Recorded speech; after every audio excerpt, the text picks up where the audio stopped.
Hey, it's Free Talk Live. You can join us here and bring up whatever you want to talk about. The number is 603-283-6160. That's 603-283-6160. Here tonight, you've got Ian. Nobody. And Aria. And you can join us online. Just head over to freetalklive.com and enjoy the features we have there for you. You can interact with other Free Talk Live listeners on our social media platform at social.freetalklive.com.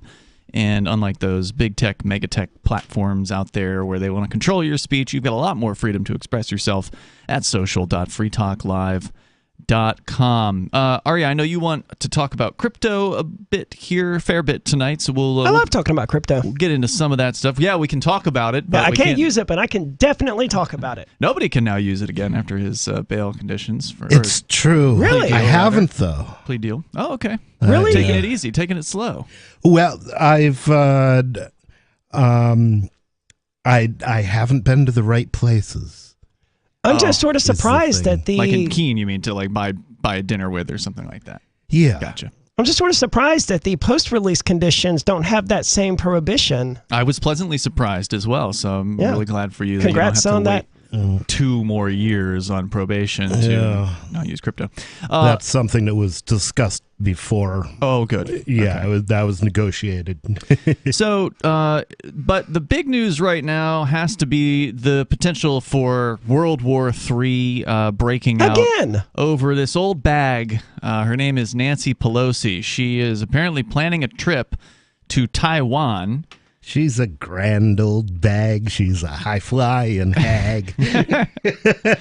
And this is apparently, I don't know what she's going there for. Probably some sort of political thing or whatever. Graft. It's to make China unhappy, to show solidarity with the Taiwanese people. You know, it's I don't think she's got the stones to go over there unless she's making bank. Yeah, it's good. Well, it's I'm a good sure point. they're all making money. They're in politics to make money.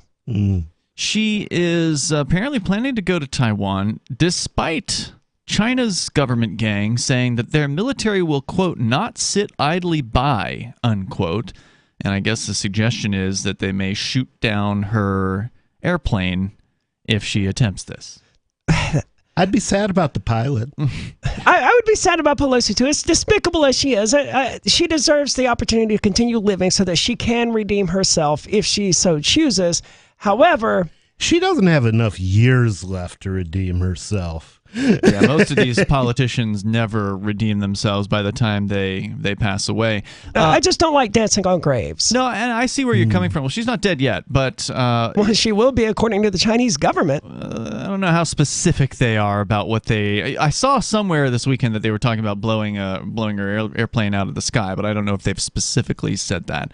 I haven't followed it that closely, but it is definitely in the headlines today because apparently Pelosi is saying she's going to go. So previously it was will she or won't she, and now she's claiming she's going to go. It's like, well, if you are going to stick your head in the lion's mouth or in the gator's mouth, and then I'm not going to feel too bad when it snaps down on you and possibly harms you or kills you. It's hard to really feel bad for somebody that puts themselves in harm's way like that. And that's not grave dancing. That's just like, oh, look what you just did. This mess with China and Taiwan, it's been going on for the last year, maybe 2 years. It's been escalating for the last year or 2 years. On since the That's why I changed it 30s. to it's been escalating for the last year or two or whatever, with China constantly flying into Taiwanese airspace and the United States saying, will they or won't they actually defend Taiwan if push comes to shove? It's interesting to see this happening after the Russian invasion of Ukraine, because I expected that the Chinese government would support that. That way the Russian government would support the Chinese invasion of Taiwan when that time came. But I don't know what the Chinese government is even waiting on in this. If they want to invade Taiwan, the United States government is much too far away to do anything about it. And I'm not sure the United States... much too senile. Yeah, I'm not sure the United States actually has the courage of their convictions at this point to actually stand by. And I don't know if they should or shouldn't, but I don't think the United States actually would stand by Taiwan. I think what we should do is we should just export all of our communists and politicians to Taiwan and let the Taiwanese come live with us. Sounds like a good trade. And let China take the commies. That's what they want.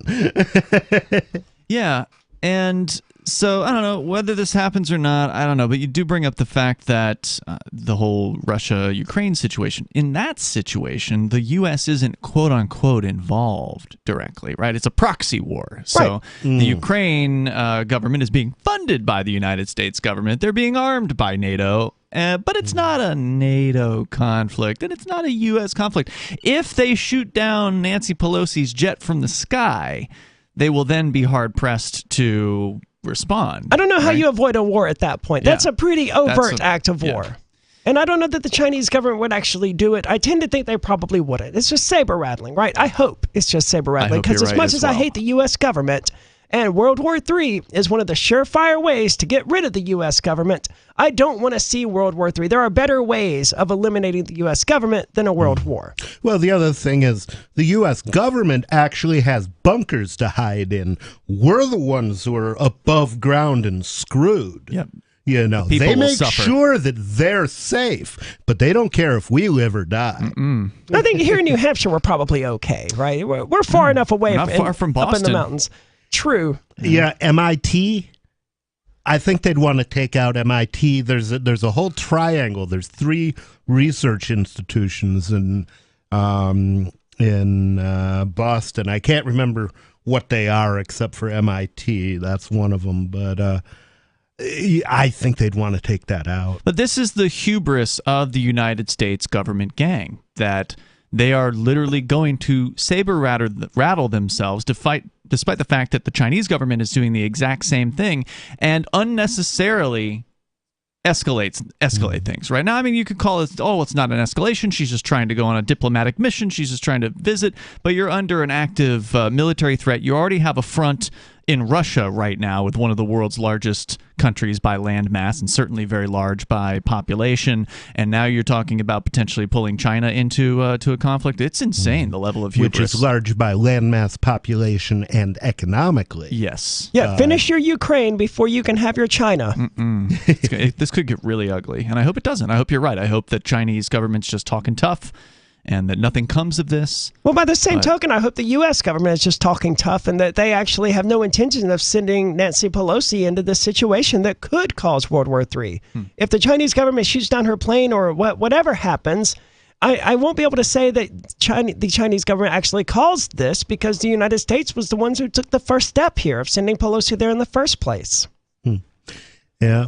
The frightening thing, though, if you look at how World War I started, we literally entered World War I to support the right of American tourists to travel on belligerently flagged ships through a war zone, hauling weapons with impunity.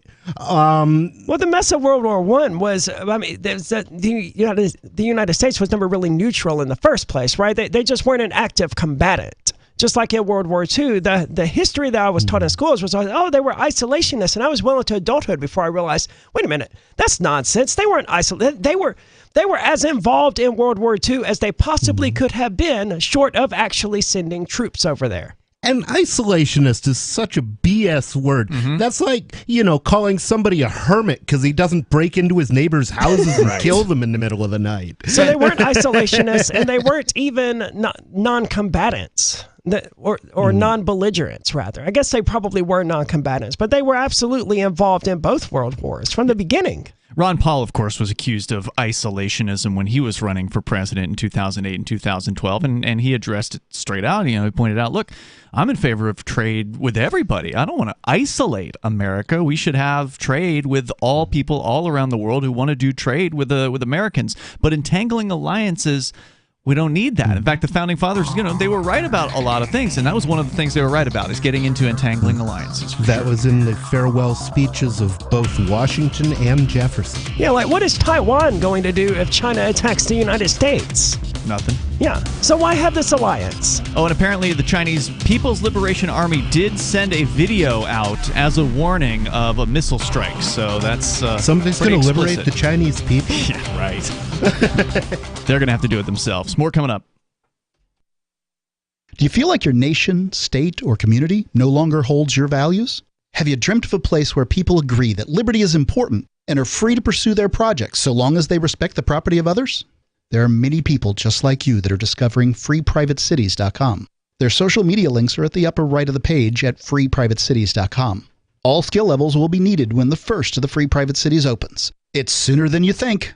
Stop arguing and build. freeprivatecities.com. Are you tired of your taxes funding endless occupations around the world? Antiwar.com is run by people who understand that wars abroad become wars at home, wars on our freedoms. Antiwar.com is dedicated to bringing you the latest in news, views, interviews, and reviews from the top movers and shakers in the anti-occupation movement. Antiwar.com has it all, from thorough foreign policy analysis to interviews with whistleblowers who used to run the military-industrial complex. Anti-war, pro-free market. That's antiwar.com.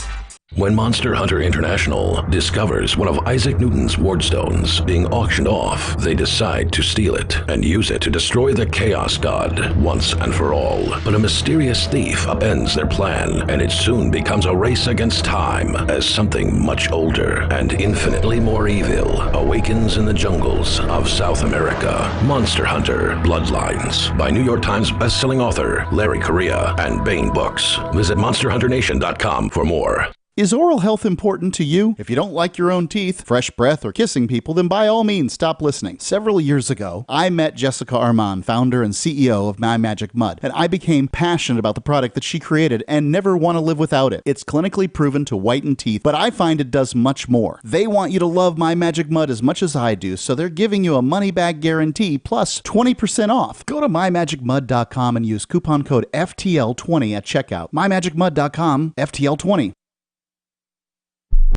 Why did you move to the Shire? I moved here to the Shire because there's other people around who take liberty just as seriously as I do. I moved to the Shire because I saw videos of people challenging authority and thought that I could get support myself. It called to me, like, do this, right now. I wanted to be around people like me who got it, and once I got here, I knew there was nowhere else that I wanted to be. I've always wanted to change the world, so I moved to the Shire to join people who were actually working towards doing the same thing. The people here are awesome, loving, and positive. It was for the adventure and for the feeling of something important is happening here, and I just wanted to come to sort of be part of that. Visit ShireSociety.com to read and sign the Shire Society Declaration and learn the reasons why, if you love liberty, you should immigrate to the Shire. Plus, connect with others via the forum at ShireSociety.com. That's ShireSociety.com. If you want to know the latest about Free Talk Live before we go on the air, all you need to decide is how you want it delivered. It's your choice. Visit news.freetalklive.com to receive our usually weekly news updates by email. Plus, we have a Twitter account at twitter.freetalklive.com, and you can follow us on the decentralized Mastodon platform at toot.freetalklive.com. So please follow us at toot.freetalklive.com and sign up for our emails at news.freetalklive.com. There are basically two types of advertising, direct response and branding. Radio's great for direct response with its low cost to listener ratio, but audio can't be beat for branding, which is a longer term endeavor. You want to be the first thing that someone thinks of when they think about your product or service. If you have a local business that you want kept top of mind in your community, call the station. If you need national reach, Free Talk Live's got around 200 radio stations, millions of monthly listening sessions, can suit all budgets, and if we don't think we're right for you, we'll tell you. Email me, mark@freetalklive.com.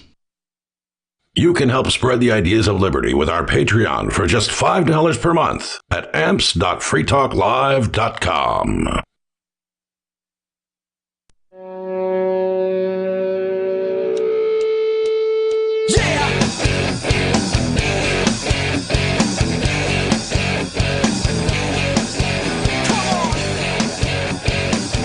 It is Free Talk Live, and the phones are open here. You can join us. The number is 603-283-6160. That's 603-283-6160. Here tonight, it's Ian. Nobody. And Arya. Whether you want to talk about the global potential for World War III. Some people, by the way, have said that the Russia-Ukraine conflict is already World War III. In fact, it was, I believe, Russian state media at one point who made that claim. I mean, if we're going to have a World War III within the next, 3 to 5 years or whatever, I think history will look back on the Russian invasion of Ukraine as the start of it of World War III. But It's difficult to say. Like at the time when World War I happened, no one would have been like, this was clearly the assassination of Archduke Ferdinand that caused this. No, they have to look back later. Right. And figure it out. I suspect that we will be looking back and saying, that Russian invasion of Ukraine was really where all this got started. Or perhaps even COVID-19 and the lockdowns and the insanity that came about as a result of that, the economic hardships and all that leading to this sort of desperation. I don't know how history will remember it. But I don't think COVID-19 will be left out of the story, to be honest with you, now that I've said that out loud. Again, if you want to jump in, the number 603-283-6160. You can join us online over at freetalklive.com and download archives of the show anytime you want. Once again, that's freetalklive.com. Let's talk about the economic situation here because, wartime is destructive enough, any old time, whether it's good times, but if it's bad times, of course, it's even worse to have a war. And right now, some people are saying it's a recession. They say that the old definition of recession, which, by the way, is apparently still the definition in places like the UK, is that if there are 2 consecutive quarters of negative GDP, negative gross domestic product, so there's not growth, but recession, negative growth, shrinkage, negative growth is such a weird term. That's a recession. And we talked over the weekend about this, how the White House wants to change the terminology, change the definition of recession. Well, they already did. Yeah. Well, from what I've seen online, honest people meet and talk. A recession is 2 quarters of negative economic growth. That's right. That's what they put on my exams in college. That's what's in every printed textbook, because Biden can't just change those the way he did Wikipedia, or I don't know, he probably made a donation to Wikipedia to get that page not only changed, but changed and locked. Yep. And they also redefined definition to say, they're fluid and they don't really mean anything. I heard that was true. I checked it, at least as of this weekend, which that page is also locked, and the word fluid did not appear. I think that was a Photoshop.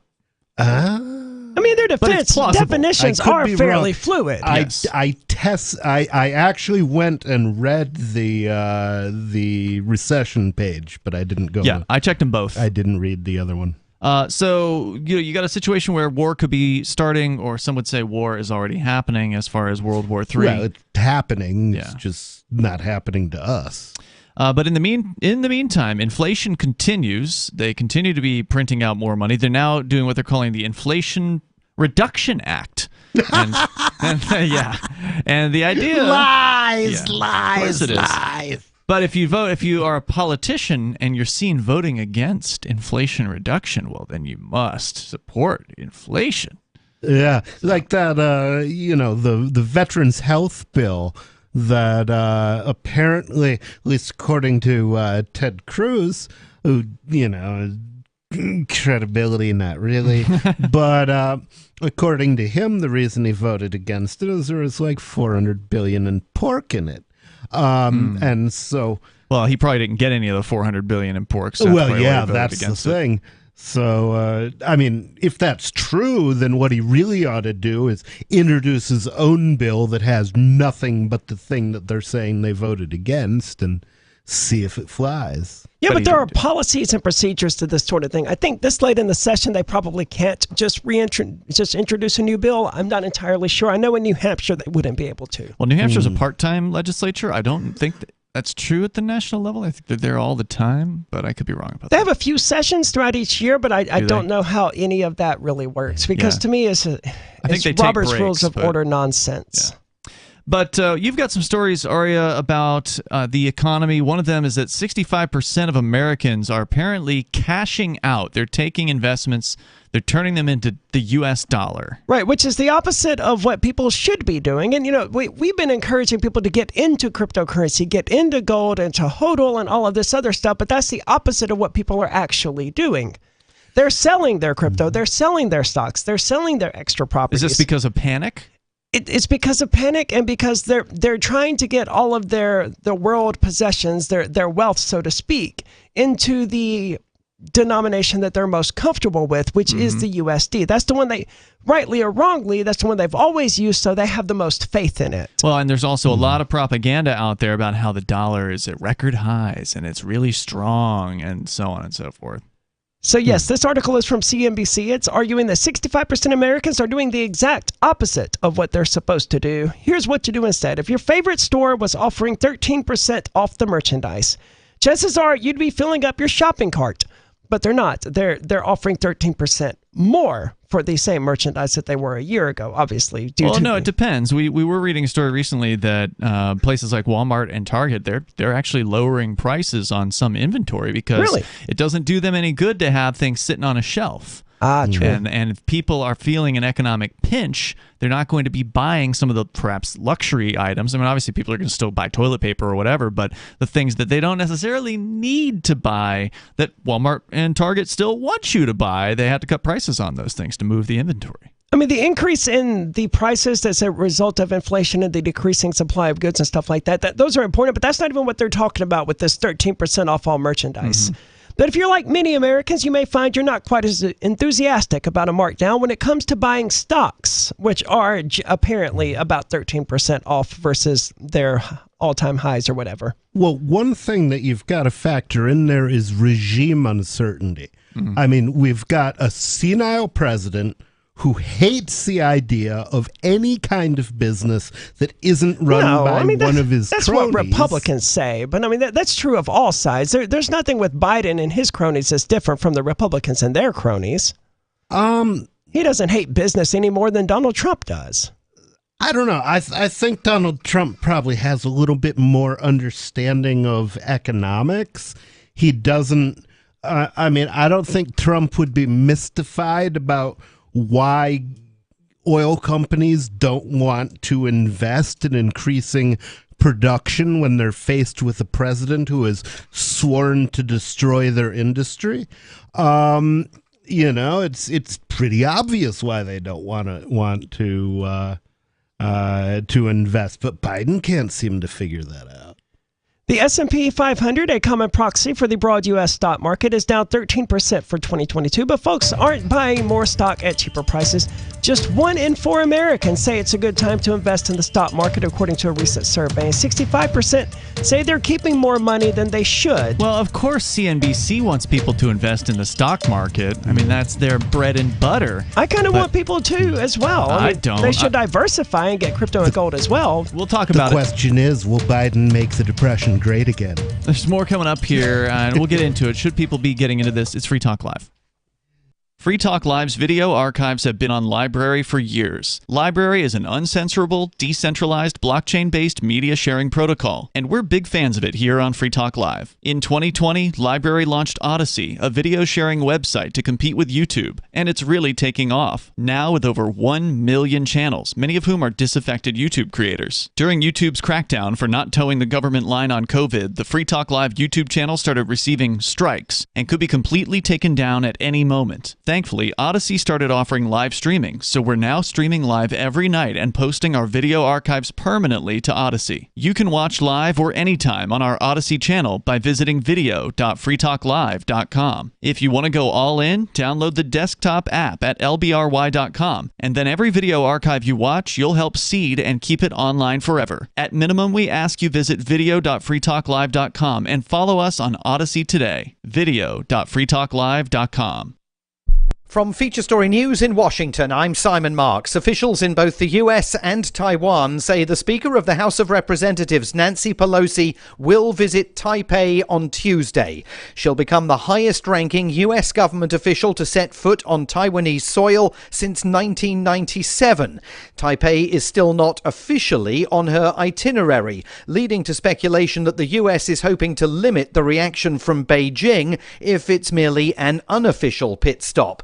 But the Chinese still would prefer it not to happen at all, as FSN's Beijing Bureau Chief Patrick Fock reports. Beijing has made Nancy Pelosi's position very difficult with some of the sharp responses we've seen in the build-up to her tour of Asia over the past week. Also today, the foreign ministry reiterated its position, saying that the military would not sit idly by, and spokesperson Zhao Lijian also spelling out why there has been such a strong response from Beijing, essentially that Nancy Pelosi is the number 3 U.S. government official, and that any visit to Taiwan would lead to an egregious political consequence. For the first time since the Russian invasion of Ukraine, a ship carrying grain has been able to leave the besieged Black Sea port of Odessa. The Sierra Leone-flagged vessel will enter Turkish waters on Tuesday and will eventually dock in the Lebanese port of Tripoli, bringing the first of what UN officials hope will be numerous deliveries of Ukrainian grain to offset the risk of global food insecurity.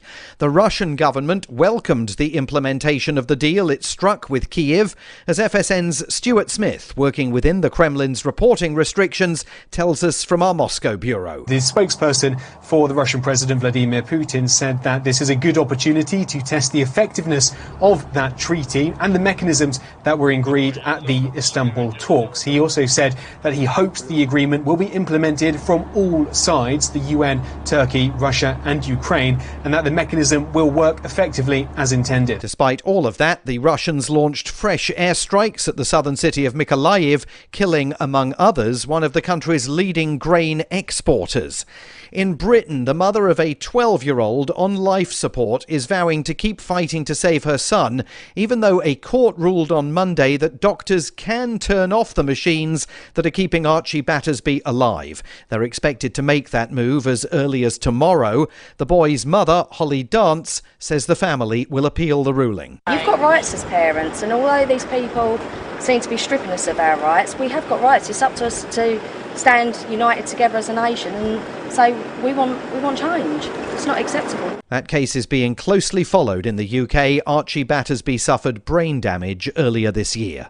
From bureaus worldwide, this is FSN. Yep, we still do email. Drop your email address in the entry box at freetalklive.com, and you'll be kept in the loop with Free Talk Live.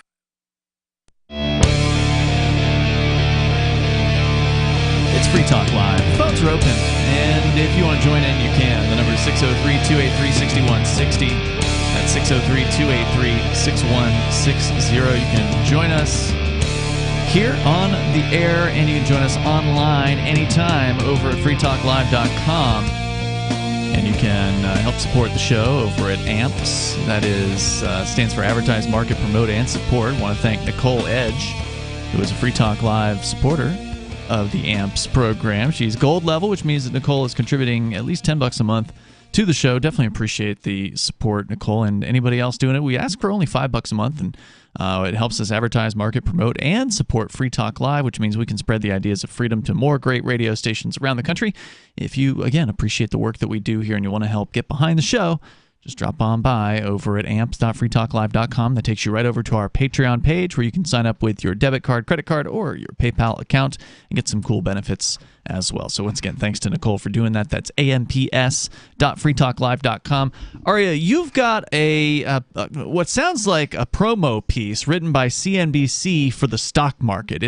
It's belly aching about how Americans aren't doing what they quote unquote should be doing, which is buying stocks. And I got to say, I'm not a financial advisor. I don't pretend to be. None of us on the show here are. But for me, I have zero interest in stocks. And one reason is because stocks are completely controlled from top to bottom by the state.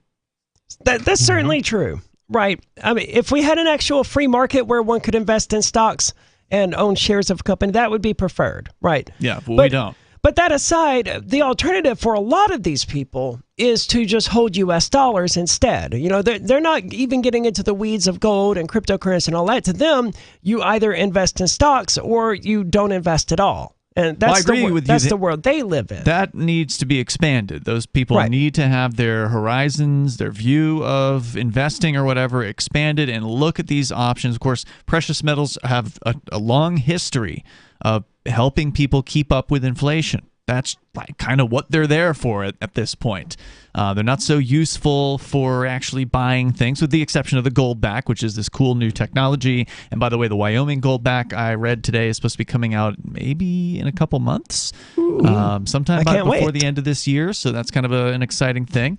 But the gold back aside, stacking ounces of gold and silver isn't particularly useful beyond protecting your wealth from the ravages of inflation. Historically, over the thousands of years or hundreds or however long it's been that people have used gold and silver as money, they have done that very effectively. And I don't want to come off as though I'm pro stock market or anything like that. I'm anti-U.S. dollar. You should do everything you can to get your money, get your wealth out of USD. The stock market is one of the worst available options for that, but it is better than having your money sitting there in USD, constantly becoming worth less and less money. That's directly state money. It could be better. It could also have a huge crash, and then... Well, we know the USD is going to have a huge crash. Well, I mean, they're going to draw that out as long as they can. We know, I would say the best way to rephrase that is, we know the US dollar is going to continually decline in value. Whether it has a huge crash at some point, it's hard to say when that would be. People have been predicting that for a very, very long time, but it is still the world reserve currency. There's been a lot of talk recently that will stop at some point. That's going to hurt it, but that's probably not going to change overnight. We're probably not going to wake up tomorrow and find that every country on the planet has divested itself of its dollar holdings. Right. It's going to be one country that reduces a little bit here, and then another reduces a little, and then over time. Well, I don't mean to suggest that any of this is going to happen overnight, but if I had the choice between... Well, a crash normally is a quick thing, right? Like that's unexpected and it happens quickly. What I mean is, if I had the choice between holding on to a $100 bill or $100 in insert random stock, I don't really care what that random stock is to a huge extent, right? I would care if it was some fly-by-night or .com or whatever, but if it was like $100 in Microsoft, which I doubt you can even get a share, but for the sake of the argument, a $100 share of Microsoft or a $100 bill, I would prefer to hold, in the long run, the share in Microsoft because I trust it more than I trust the U.S. government. Microsoft is down 24% from a year ago today. I believe it. I mean, we all know that the stock market is on this way down, and that's because people are the same reason Bitcoin is down and all of these other gold. Well, I don't know about gold, but it's the same reason that all of these other cryptocurrencies. Gold's in the 1,700 range. They're panicking and they're like, "I need to get my money back into the USD," which is a mistake. I agree with you there. And that's what these people are doing. And the people who got rich during the Great Depression are the people who bought right after the crash of 1929. Well, that was one group of people. Another guy made a fortune selling hot dogs because, they're dirt cheap. They're made out of garbage parts of the animal, but people will buy them when they can't afford anything else. What do you think about stocks? You didn't really weigh in on that one.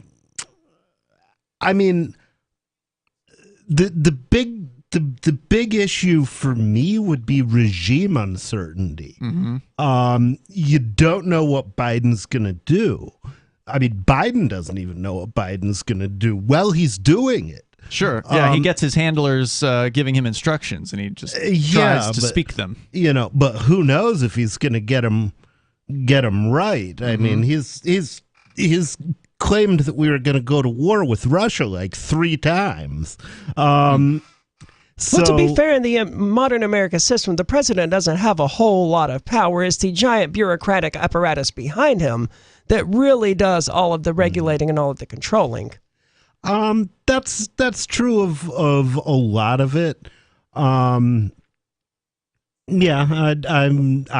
I can't disagree there. Well, but your point about the uncertainty, meaning that right now we are certain that the Federal Reserve has raised the interest rates again, 0.75, I believe, or 75 basis points, 0.75%, which they just did a month ago as well. And so we know that's going to increase the cost of getting loans, and so that's going to likely reduce people's likelihood to invest in things, just that alone. But you're saying the unpredictability of the administration, perhaps going to a war with China or, whatever other random regulations that they might do, would also disincentivize investment. Yeah, I think it would. And also, I'm not sure how those increases in the interest rates are going to affect the stock market, because it a lot of the money that's in the stock market is borrowed money. So a lot of people borrow money cheap, and then they buy stock with it and hope that the stock outperforms the loan. Mm-hmm. The problem is, the higher your interest rates go, the harder it becomes to do that, which is why they generally expect large and especially abrupt changes, upward shifts in the interest rate to cause depressions and recessions. Mm-hmm.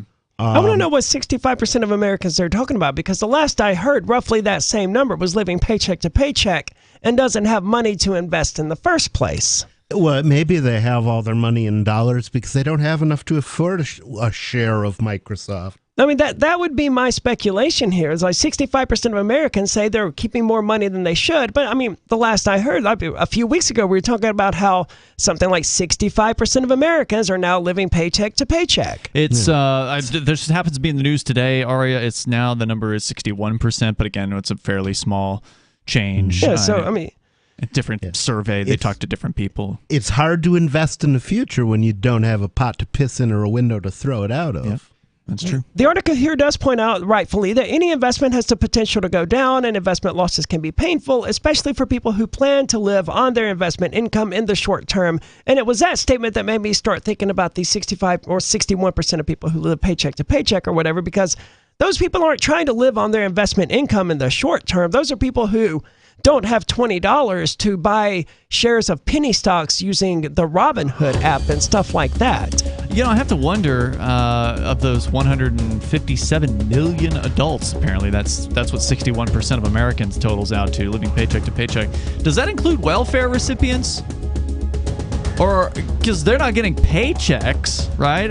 Are they included in that number? And if not, are they part of the other 39%? There's more coming up here, and you can share your thoughts. This is Free Talk Live. So the protection of life, liberty, and property is what the Free State Project is all about. But it's an effort to move 20,000 people who understand. It's about demonstrating to the entire country that, yeah, we can have a free market, a truly free market. Making it just a freer, great place to live. It's the world's largest voluntarist libertarian community, and it's only getting bigger. That's amazing, to be able to move to a place where other people passionately believe in being free and independent. What the Free State Project is managing to do, though, is to put their money where their mouth is. It's physically getting up across the country and saying, let's go someplace and let's demonstrate the power of these ideas. There's a lot of kind of philosophy that surrounds liberty. There's a lot of thinking about it and talking about it. But here in New Hampshire, people are doing it. 101 Reasons Liberty Lives in New Hampshire, a documentary by Free State Project Early Movers. Watch it free at 101reasonsfilm.com. 101reasonsfilm.com. Looking for a great real estate investment? Consider New Hampshire, which is ground zero for the Liberty Movement. Your first call should be to Mark Worden from Porcupine Real Estate. He's more than just a real estate agent. He's your New Hampshire concierge. Where are the best places to live? Do you want farm, city, the burbs, or forest? Do you want a duplex or multifamily building so that renters pay your mortgage? There are homes in all price ranges in New Hampshire, and Mark can help with financing too. Invest in liberty and property. Mark Worden can help. PorcupineRealEstate.com. There are lots of ways to listen to Free Talk Live. Our podcast has been around since podcasts began, and now the FTL feed is loaded with content besides our full show archives. Did you know that we make it easy for you to customize your podcast subscriptions? We have different feeds, one that includes only our full shows, one with just the Daily Digest, and our main feed that includes everything. You decide what you listen to. It's quick and easy to customize your feeds at feeds.freetalklive.com. That's feeds.freetalklive.com. When you're coping with bad news and the news media come calling, and they will, don't clam up. As notorious political figures find out the hard way, the cover-up can be worse than the crime. So get out in front of unfavorable news about your company, your group, or organization, or yourself. The sooner you confront a negative story, the sooner it will be over. Responding as quickly to negative stories as you do to positive ones enhances your credibility credibility. Hiding embarrassing information or lying will do more damage than damage control. Never stonewall. Tell your side of the story, use specifics, and detail what corrective action has already been taken. Respond in kind. If the issue is emotional, don't sound like a cold, unemotional Mr. Spock. For more tips on critical communication skills for the way things are now, hit survivalspeech.com. I'm Holland Cook. What if you want to hear the latest episode of Free Talk Live, but all you have is your phone, you forgot to download our archive, and you have no data connection? You can call our Listen line at 641-793-0191. That's a long-distance number, so you may incur charges. If not, listen as long as you want. 641-793-0191. The Free Talk Live Listen line, 641-793-0191. So you've signed the Shire Society Declaration and are planning your move to New Hampshire to be around more liberty-oriented people. Next, sign up for the Shire Society Forum at forum.shiresociety.com. There are a bunch of people there who are already in the Shire, and they want to meet you. If you're already in the Shire physically, you should also come by the forums. Remember, not everyone uses Facebook. New people are signing up for the Shire Society Forum every month, so drop in and say hello at forum.shiresociety.com. Got Telegram? You can follow our channel there and discuss show prep with other listeners at telegram.freetalklive.com.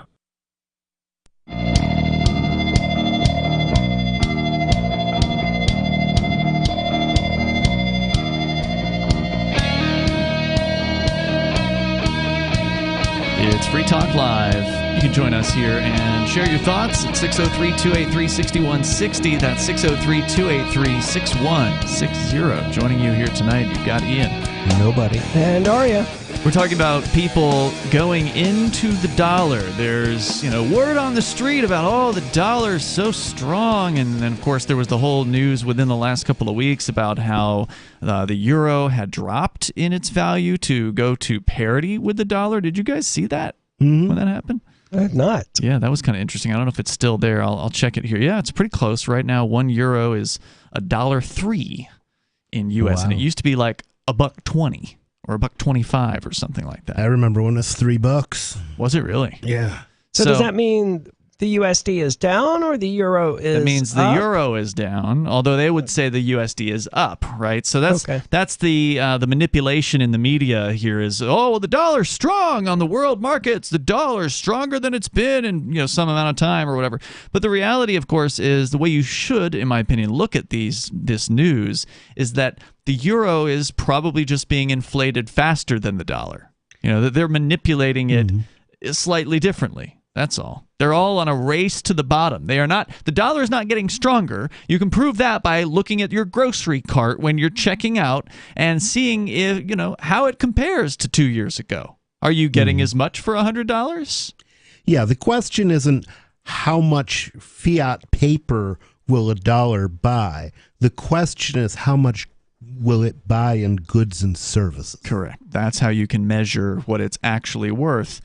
And we know the answer to that. I mean, you used to get 2 Whoppers for $5 at Burger King. Today, I got 2 quarter-pound Kings, which is a smaller sandwich, for $7. Wow. Yeah, I remember the commercials when I was growing up about the new Whopper Jr. It's like, you can't sell yourself for $1, son, or whatever, and you can get a Whopper Jr. from Burger King for like $1. And I don't know what the price of one is now, but it's got to be close to $3, isn't it?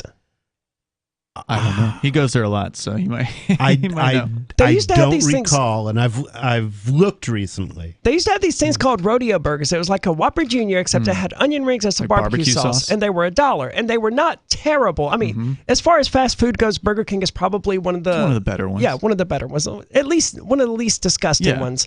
And I liked the rodeo burgers, but they don't even sell them anymore. Wow. And well, they changed their menu a lot. I mean, there's always I guess, but the dollar menu has long since ceased to exist. Like what is the one that Wendy's has? The Value? junior bacon the junior bacon cheeseburger, whatever. It was $1, and now it's not. There is no dollar menu now. It's a value menu. I mean, even Dollar Tree raised their prices to $1.25. So I mean, there is no more. The dollar store is a thing of the past at this point. Literally. Yeah. And people say that the dollar is strong. It's a lie. It's just obviously a propaganda. lie. You're talking about prices, and we, of course, have covered the concept of shrinkflation here on a number of occasions, long before this year or whatever. The idea that product sizes are being reduced, and which may be true for Burger King as well. They're being sued somewhere for false advertising, alleging that the Whopper patties are smaller than they're supposed to be, or something to that effect. I haven't followed it closely, but I do know they are being sued. And it's because they're supposedly quarter less meat pounders than aren't there quarter should be. pounders anymore. Well, I don't think they mentioned the quarter pounder specifically. I think they mentioned the size of the Whopper versus what you actually get versus what you get in advertisement. I've eaten Burger King in the last 5 or 6 years or whatever. I'm pretty sure they're correct, and that the size of the meat patty that you get with a Whopper is smaller than it was, 15 years ago. I went the other night just to look and see, because somebody had posted, I think it was one of our regulars in the chat over at chat.freetalklive.com had posted an image from like the early 1980s of like a breakfast at this place for $1.80 something or whatever, like 2 eggs, 2 bacon, 2 sausage, kind of like your standard breakfast and toast or whatever. And I thought, I remember in the 1990s going to Denny's as a teenager before school and getting a $1.99 Grand Slam, which was 2 eggs. Oh, yeah, that rocked. 2 pancakes, and then either sausage or bacon. I don't think you got both sausage and bacon. I think it was one or the other. And, for less than $2. And then, tip on top of that and a little bit of tax. And so you're out of there for less than $5 in total, right, at that point. It's pretty good. And I just thought, what's a Grand Slam cost these days? And so I went to Denny's on their website, and I was looking through their menu, and there is not a single breakfast item at Denny's that is under $10, except for the Grand Slam, which is currently, last time I looked, this was a couple weeks ago, was like $9.70. My God. That's insane. And it's, it's only been 20 years since they had the $1.99. Well, 20 years is a long time. I mean, let's be honest. That's a quarter of most people's lives. But still, I mean, it's not quite 10x from there, but it's definitely 5x from there. And it's true. It's crazy. So it is crazy. I mean, growing up, you could get a soft drink, a can of soft drink, a 12-ounce can for like 50 cents out of a Coke machine. That's right. Or whatever. Yeah, I remember the 25-cent machines in the late 90s. You wouldn't get the Coca-Cola brand, but you'd get like I saw Walmart some brand. 35-cent ones. Yeah. That was the cheapest I ever saw. But no, then it was 50 cents, and then it was 75, then it was $1, and then now you can't even $2, get right? Coke cans. It's a bottle, and it's $2 or $3. A 20-ounce bottle for $2 or something, or maybe a 16-ounce. Maybe they've cut the size of the bottle as well. Yeah, you could get a bottle of Mountain Dew or Pepsi or whatever for 99 cents, or now it's almost $2 or 2 for $2. I think is the best you're going to get on any of these. It's insane. Nobody's got a bottle of Mountain Dew in here. Is that still 2 liters, or do they cut that down too? No, they are 2 liters. And, so they're having to raise the price. Cumbies has them 2 for $4. So it's $1 a liter, which is the best deal I've found. I think it's probably a loss leader. Could be to get you in the door. Yeah. So if you want to weigh in on your experience with inflation, something that a lot of people are concerned with, and for good reason right now, the number here is 603-283-6160. Story from the Wall Street Journal about dollar store. We were just talking about the dollar store, Dollar Tree, raising their prices to $1.25. They're saying people are getting a little more frugal, and they're buying more stuff at places like the Dollar General or the Dollar Tree. Energy costs are up 41.6%. Groceries to over 12% more expensive than they were last year, according to the June Consumer Price Index. Many families say skipping vacations and restaurant meals is not enough. They are now finding ways to cut costs on essentials. One way they're doing so is by relying more on dollar and discount stores for groceries. Average spending on grocery products at discount chains has increased 71% between October of last year and June of this year, according to analytics. Well, before you compare the price between, say, dollar store and the grocery store, make sure you're also comparing the weight of the items, because frequently what they're selling at the dollar store is a very similar looking package that contains less. It's a really good time to be a vegetarian as well. I don't do a whole lot of grocery shopping, but I do occasionally go through periods where I buy a bunch of groceries or whatever. But, when I did this 6 months ago and half my cart, contained meat or whatever, it was significantly more expensive. Most recently, I went and just bought, fruits and veggies and that kind of crap. And it was half of the price of what it would have been if I had bought the equivalent and it contained meat products. So not a bad time to be a vegetarian for those out there who are considering it. It's or better a buggetarian. I would suggest vegetarian over buggetarian at this point. I mean, you can just go without the meat. Here's the thing. There already apparently are brands that are integrating these bugs into their products. So you may have to start checking labels. Oh, dude, soon. don't say that. I don't know how popular this is. It's probably just getting started, right? But somebody posted, and I don't remember the brand name. I apologize. I wasn't ready to talk about it. But somebody posted an image of some kind of like chip or whatever, one of these prepackaged processed food looking things, and it literally had like processed crickets as one of its ingredients on the back of the bag. It wasn't right front and center on the bag. Nobody got time for that. Yeah, it wasn't front and center on the bag. It wasn't like, oh yeah, get your daily value of crickets when you eat these chips. Thank goodness I don't eat chips. Over that time period, spending on the same items in grocery stores decreased by 5%. Many large consumer brands like Walmart and Unilever are saying their prices aren't going down anytime soon. In San Antonio, Lily Penelope is eating mostly canned chicken, vegetables, and peanut butter from the Dollar General down the street. She who uses gender-neutral pronouns and has a disability that... okay, this is what confused me. I thought... Yeah, we're already off in the weeds with this lady.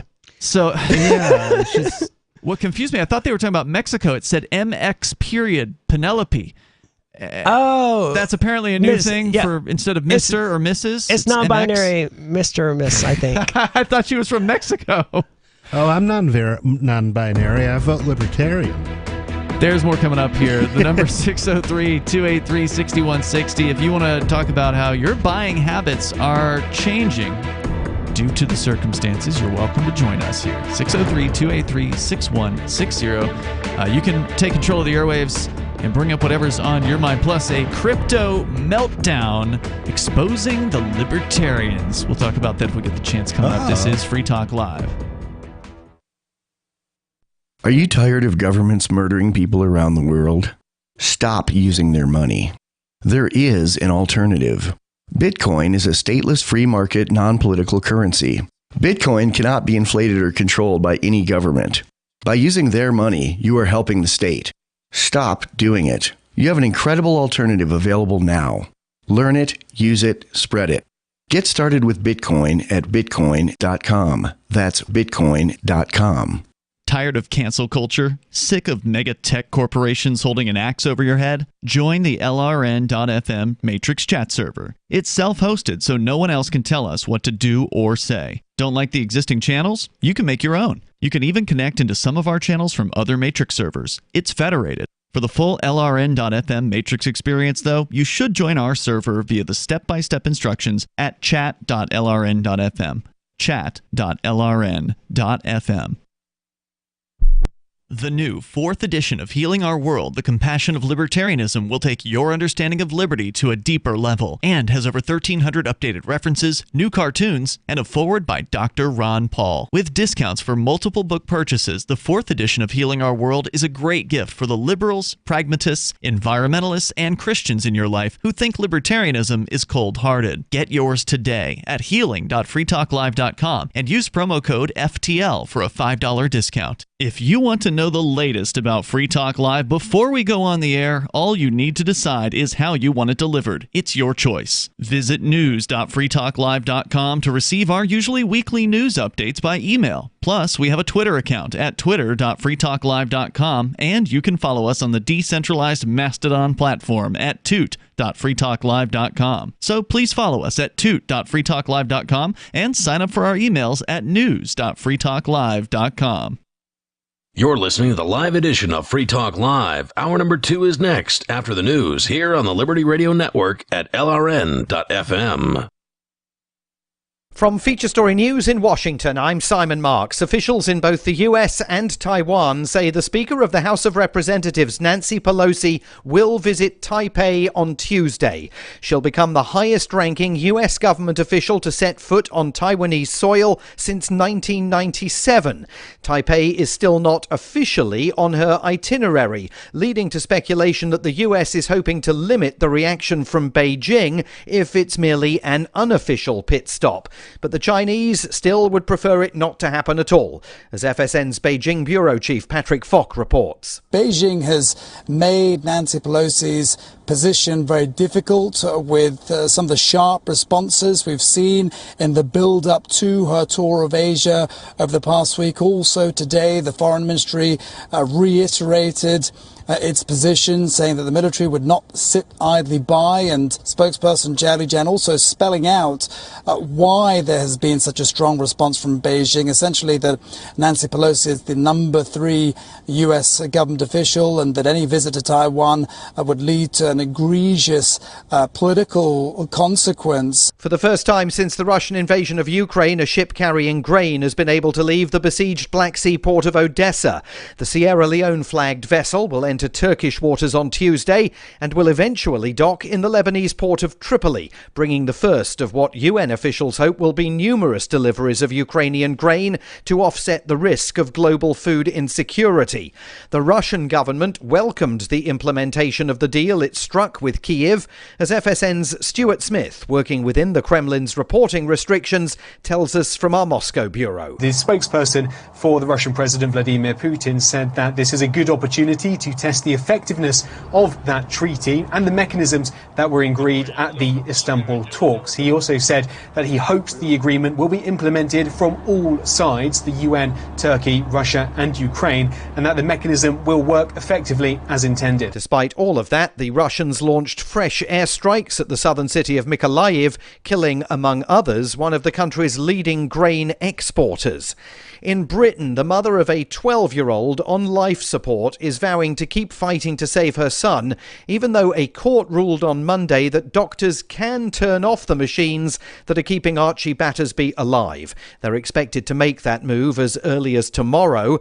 The boy's mother, Holly Dance, says the family will appeal the ruling. You've got rights as parents, and although these people seem to be stripping us of our rights, we have got rights. It's up to us to stand united together as a nation and say we want change. It's not acceptable. That case is being closely followed in the UK. Archie Battersby suffered brain damage earlier this year. From bureaus worldwide, this is FSN.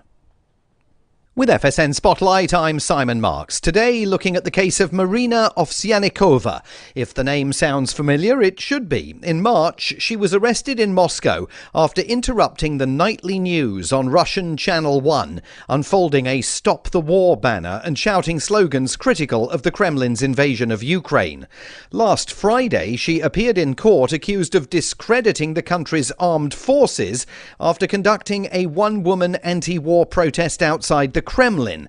For that, she was fined 50,000 rubles. That's around $800 at current exchange rates. Her case is a reminder of the dangers facing journalists in Russia after President Putin signed legislation restricting their coverage of the war in Ukraine. Carla Ann Robbins is a senior fellow at the Council on Foreign Relations. Since he took over in January of 2000, the Committee to Protect Journalists says that at least 25 journalists have been killed for doing their job. And since just this most recent invasion, Putin has taken even more steps to shut down all of the remaining independent media, to outlaw free expression, even banning calling what's happening in Ukraine a war. Hundreds of journalists have been forced to leave the country. You know, there is still independent media, people working on Telegram, but this is a very, very dangerous place to tell the truth. And just a reminder that in FSN's Moscow bureau, our reporters operate within the Kremlin's restrictions, as we will remind you whenever you hear them. The main news again. US and Taiwanese officials say the Speaker of the House of Representatives, Nancy Pelosi, will visit Taipei on Tuesday. For the first time since the Russian invasion of Ukraine began, a ship carrying grain has been able to leave the besieged port of Odessa. And in Britain, the mother of a brain-damaged 12-year-old says she'll appeal a court ruling that will allow doctors to terminate his life support on Tuesday. There's more from us on Twitter at Feature Story. And that is the latest Feature Story news. Simon Marks reporting. Nothing you do or say will ever reach the lofty heights attained by the following news summary. This is the Onion Week in Review. Facing increased market pressure and a shrinking bottom line, media company Star Trove was forced to lay off dozens of unskilled bloggers this week. Sources confirmed that before being dismissed, many of the bloggers had been with the company for months, regularly performing menial tasks such as describing celebrity outfits and composing quizzes about Disney characters. I mean, I'd been with this company for almost a year. It wasn't the most rewarding job, and I didn't have health insurance, but it paid the bills. I'm already 25 years old. I just don't know where to go from here. In other news, a 6-day visit to a rural African village completely changes a woman's Facebook profile picture. A new dating website helps plus-size Jewish plane crash survivors find love. And a kid figures he'll go down the slide 36 more times and then call it a day. This is the Onion News Network.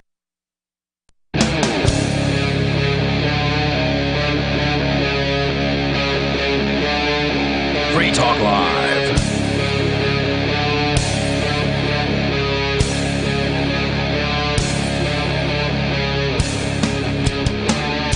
It is Free Talk Live, and the phones are open here. We're talking about probably the biggest problem that Americans are facing right now, besides the potential for World War III, which Nancy Pelosi may be kicking off here by her trip to Taiwan. Aside from World War, it's inflation and the monetary and economic situation that everybody has to deal with. Obviously, those who are extremely wealthy, they don't mind seeing prices go up that much because it really doesn't matter to them. But if you are in the lower middle class or the poorer classes of people, then it's very difficult to do something as simple as go to the grocery store. Well, if you look at it from a Four Horsemen point of view, so far we've had... we're moving toward famine. We've got governments trying to outlaw fertilizer, which is what caused a lot of what went down in Sri Lanka. But now Canada is outlawing fertilizer. Really? They're cutting the amount that you can use down to about 30% of what it was. Wow. And this seems to be a move that is designed to bring us toward famine. So we've got war, we've got famine, we've already had pestilence, I think. What was the fourth horseman of the apocalypse? Death. Oh, well, on the subject of fertilizer, though, we get that every year. I suspect that this is Canada just trying to ration the fertilizer shortage that's already happening and going to cause a shortage, rather, because a lot of our fertilizer came from Russia or Ukraine or whatever. I don't remember exactly which. Russia. So now that number is going to be going down, and they're like, "Hey, look, we want everyone. We want there to be enough to last everyone. So we're going to reduce you. You can only use 30%." I suspect that's what's going on in Canada. Obviously, it's not going to help. That may be part of it, but they're doing it in. The Danish farmers' revolt. I think it's the Danes, but one of those countries. That's the thing, and they're not. Basically, they're trying to outlaw fertilizer, and basically they're trying to force them off their land. Deliberately, they're trying to put farmers out of business, which sounds to me like people who are intentionally looking to start a famine, which is exactly what you would want if you were about to go to war with the people. It could be that they just want to run the independent farmers out of business so they can hand their farms over to the mega conglomerates. It could be. It could be. I think famine is pretty likely anyway in the grand scheme of things, with the inflation and the supply shortages on top of the fertilizer shortages and the crops that we're not importing from Russia and Ukraine and all these other places. It's hard to imagine that the United States could experience that, but I guess anything's possible. I mean, we've always been, at least in my lifetime. Bill Gates now owns more farmland than anybody else in America, and he doesn't farm any of it. He believes in population reduction as well. Yes, he does. Which is scary. Just like the WEC. They want people dead. That's true. The Georgia Guidestones, we talked about those a few weeks ago here. Somebody blew those up. All right. So we're focusing here on the story from the Wall Street Journal, just looking at what people's experiences are. I mean, you know what it's like going to the grocery store. Penelope has that they talked to in San Antonio, Texas. Is this the non-binary mentally ill person? Gender-neutral pronouns, has a disability that makes them unable to drive, says that they can no longer afford the cost of groceries plus an Uber to and from the H-E-B grocery store 3 miles away. Before January, $120 would cover the round-trip Uber plus 2 weeks of fresh ingredients for meals for them and their wife, they say. God, this whole they thing. So annoying. How many of them are there? All right. Now the same trip costs nearly twice as much. Well, they're squeezing like 5 people into the cab. That's good.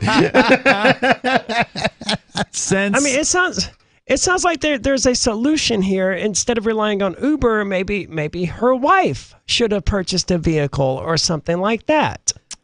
How are you supposed to say MX? I would just call this lady Mrs. and tell her to get over herself. She's a lesbian. I'm sorry. I mean, that's deal with it. Mrs. Penelope's dollar store doesn't sell fresh produce, of course, so they add spices and salt to camouflage the canned ingredients. Quote, my health and the quality of my life has gone down. She, who is 26, relies on their What wife. sort of mental... Ask her if she's going to vote for Biden again. No, I can't reach into the article and ask her, but I want to ask her if she's going to vote for Biden again. And I don't know why I keep assuming mental is clearly physical. Well, there's probably some... I guarantee you if we found this girl on Twitter, her profile bio would be a litany of mental illnesses. Sure. However, what sort of physical illness prevents her from driving a car again? It doesn't say. It just says a disability that makes them unable to drive. So she can ride in a car and get Ubers, but she can't. You'd think between drive. the 3 of them, they'd be able to operate a bloody vehicle. Well, her wife should certainly be able to. But maybe she's got the same weird disability that allows them to ride in a vehicle but not drive. I'm imagining Jackie. You're referring, for our listeners that don't know, to a former co-host who took away Daryl W. Perry from us. And well, thank God for that. And I liked Daryl. Yeah, he was good. I know you did. I know you had your disagreements with him, he but just irritated me. People rub each other the wrong way sometimes, but there were few activists that could claim that they did as much as that guy did. He did a lot for liberty, and she took him out of the game, and now apparently has taken him out to Bellingham, Washington, and he's completely gone from New Hampshire, which is what some of us had predicted she was going to do long term. That's what a Fed would have done. Yes, it is. Roughly 2,300. Did she shoot his dog? They had cats. Roughly 2,300 Dollar Generals across the country currently stock fresh produce out of more than 18,000 total locations. Hold on, Washington? Really? Yeah, that's where her parents live. D.C. or state? State. Bellingham, Washington. Okay, I don't know what that means. It's a town in... Okay, it's a town in Washington city State. In Washington State, yeah. Because they have a lot of named areas in Washington, D.C. as well, like Georgetown and No, they didn't go there. I don't know if they're living in her parents' house, but I mean, what do you think? So anyway, $2,300 Getting all of those DoorDash hot wings that she can handle. Quote, while Dollar General isn't a full-service grocer, we consider ourselves today's general store by providing nearby and affordable access to daily household essentials, including the components of a nutritious meal, says their spokesperson. The company plans to expand fresh produce to a total of more than 10,000 stores in the next several years. What fresh nutritional meals are they talking about? Because I've been to Dollar General. Frozen burritos. Yeah, there's nothing that's not a nutritional meal. No, they don't have any. They don't have a produce section at all. They don't even have a frozen produce section. Well, what they're saying here is they do have it apparently at 2,300 stores. Just you and I have never been in those stores. I've been to a lot of Dollar Generals, and I've never seen any of them with I'm not saying they don't exist. I'm saying they have it, but there's a picture. There's a picture of one right here. It kind of looks like what you'd see at Aldi. Photoshopped? No, I don't think so. Okay. It's got their price tags. But to be fair, the Keene Target here was the first time I've seen a Target with a produce section. They have super Targets. They have a produce section? They do. It's very small. It's small, but it's one of those things where you pay by the lemon. You know, you're not paying per weight. You're paying a flat fee. I was just surprised to see it. No, it's been there for years. I never go to Target. Yeah, and it's not a super Target either. So they have super Targets, which I'm sure are just as producey and foodie as your super Walmarts are. Well, I wouldn't go to Walmart for fresh produce either. Super Walmarts are fine grocery stores. I've used to shop there fairly often when I was in Florida. They compete, dollar for dollar with the big ones, the big grocers. So a man named Phoenix Kamlo has been relying on Family Dollar for an increasingly large share of groceries for his family. He says everything in there is super duper sweet, but it's nearby and it's cheap. He's citing the high sugar content of goods from tea to canned fruit. Income from his Wichita, Kansas tailoring and alterations business has gone down in recent months, he says.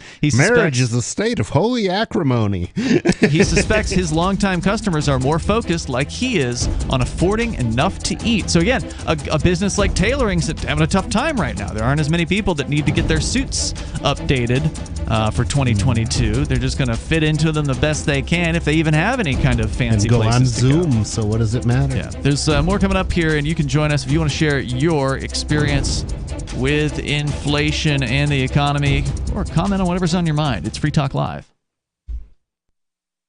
Do you feel like your nation, state, or community no longer holds your values? Have you dreamt of a place where people agree that liberty is important and are free to pursue their projects so long as they respect the property of others? There are many people just like you that are discovering freeprivatecities.com. Their social media links are at the upper right of the page at freeprivatecities.com.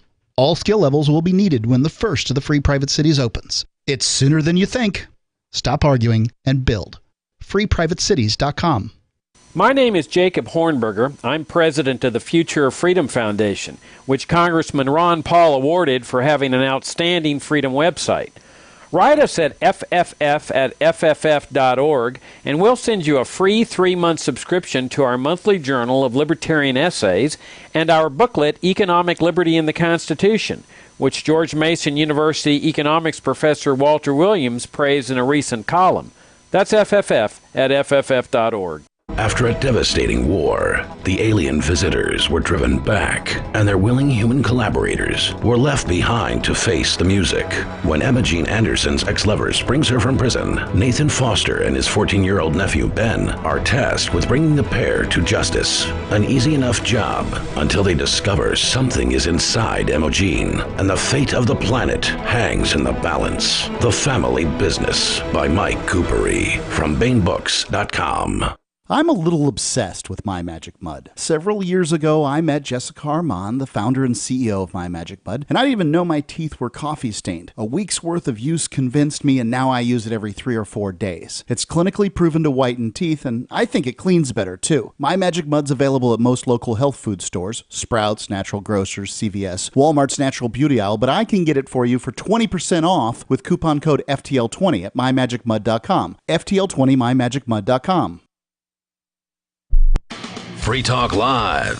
What I find to be particularly amusing is where people are partying and reveling in the streets over the killing of another human being, and they're trying at the same time to act like they're better than everyone else. They're trying at the same time to on one hand they're saying we're the best, America's the best, go USA, go team, everything we do is great. We're not like the rest of those savages around the rest of the world. We're better than the rest of those people around the world. But look, you're partying in the streets over a killing just like they did. You are no different than anyone else. You are the thing that you hate. Right. If it's like, oh, in your face, huh, hey, what is that going to result in? Violence. It's going to result in another airplane hitting another building. Free Talk Live, 7 nights a week from 7 to 10 Eastern. Live on the Liberty Radio Network at LRN.FM. There are lots of ways to listen to Free Talk Live. Our podcast has been around since podcasts began, and now the FTL feed is loaded with content besides our full show archives. Did you know that we make it easy for you to customize your podcast subscriptions? We have different feeds, one that includes only our full shows, one with just the Daily Digest, and our main feed that includes everything. You decide what you listen to. It's quick and easy to customize your feeds at feeds.freetalklive.com. That's feeds.freetalklive.com. There are basically 2 types of advertising, direct response and branding. Radio's great for direct response with its low cost to listener ratio, but audio can't be beat for branding, which is a longer term endeavor. You want to be the first thing that someone thinks of when they think about your product or service. If you have a local business that you want kept top of mind in your community, call the station. If you need national reach, Free Talk Live's got around 200 radio stations, millions of monthly listening sessions, can suit all budgets, and if we don't think we're right for you, we'll tell you. Email me, mark@freetalklive.com. Our Matrix server is about as free as internet chat can be. Join the existing rooms or create your own at chat.freetalklive.com.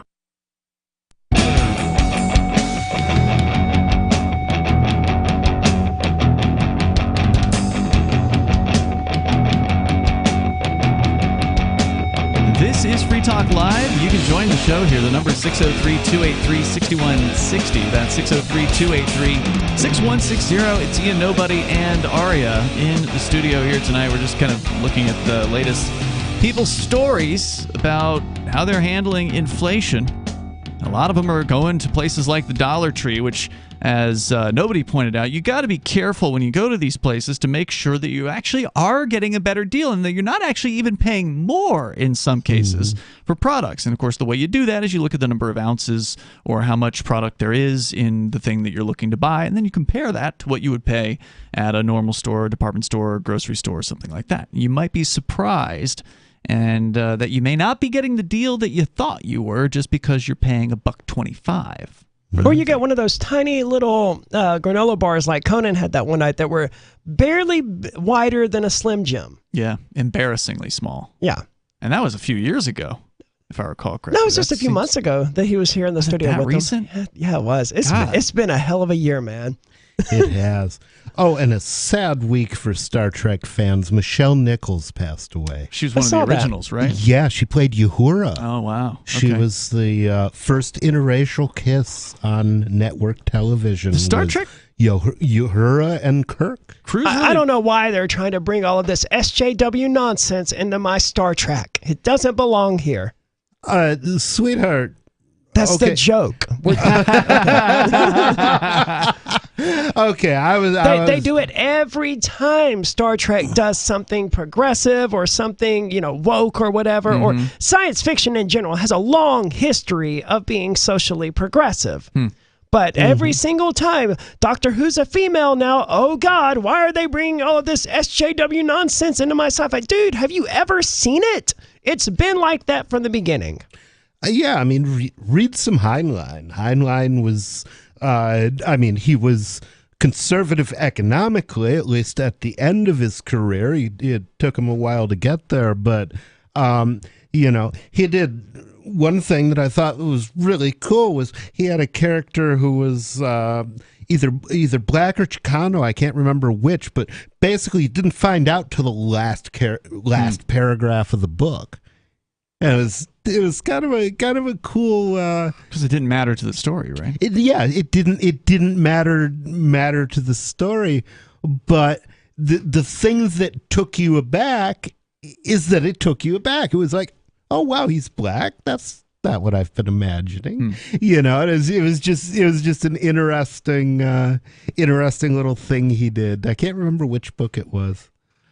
The number here is 603-283-6160. You want to talk about pop culture and SJW wokeism and making its way into basically everything. It ruined my Star Trek. Why is Kirk kissing the genderless alien life form thing? At that time, though, it was a different thing. Now, wokeism is kind of redundant because racism is not popular.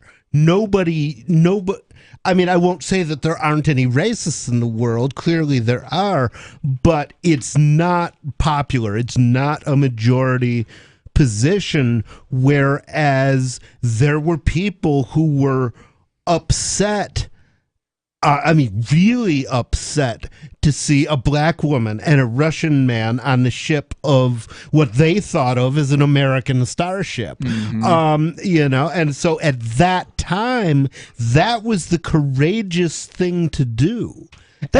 So it mattered in a way that I don't think it does now. Today, yeah. I'm not sure it's any less relevant now when we have, the Black Little Mermaid coming out and people being upset about that. Wow. Because Ariel is a fictional character. She has whatever skin color the current writer or portrayer wants her to have. She's not white. Right. Mermaids don't exist. They're not white or black.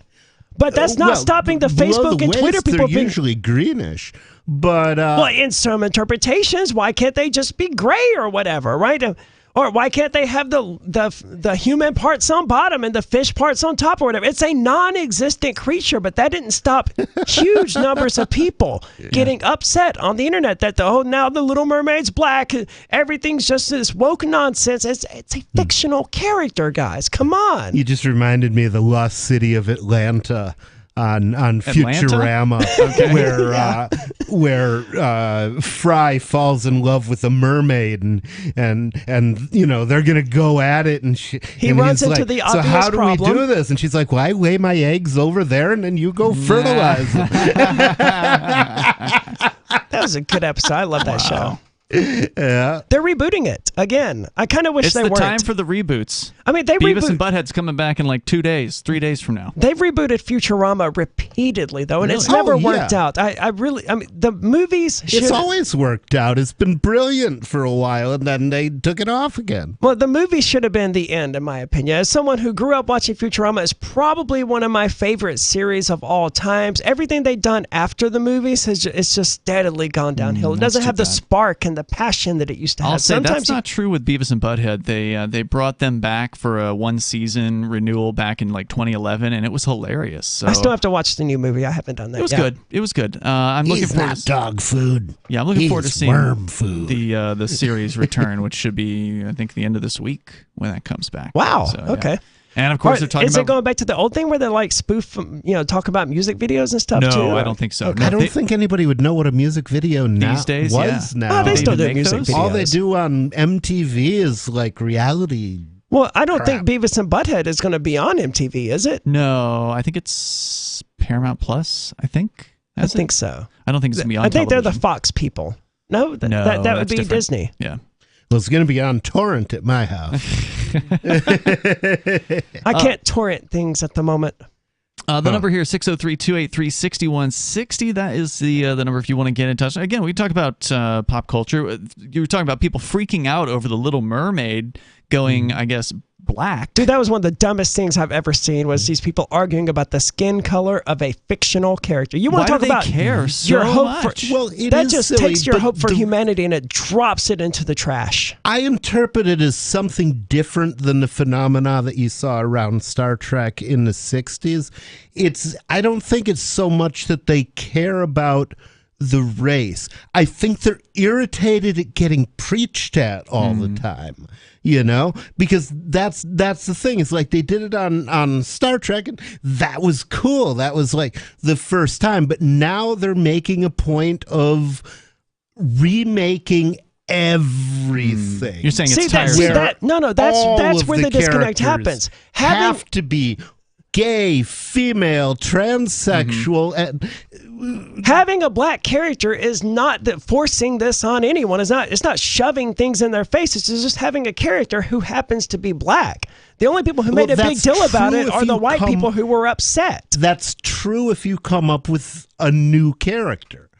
But it's not necessarily true if you go and make a crappy version of Ghostbusters with an all-female cast, The number, if you want to join us. That one sucked for many reasons, for sure. 603-283-6160. Did you see the newest one? The Afterlife? Afterlife? No, I just found out tonight that has the original cast in it, so I've got to watch that now. I haven't seen it yet.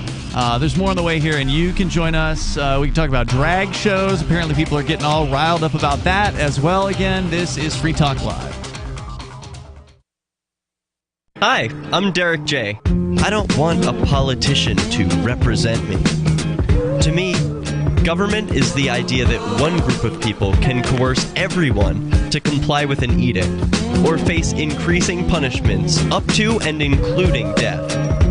Despite perhaps the most noble of intentions, the best government services are a far cry from what could be provided for by voluntary interactions. Besides, the people who call themselves the government wage wars and put peaceful people in jail for crimes involving no victims.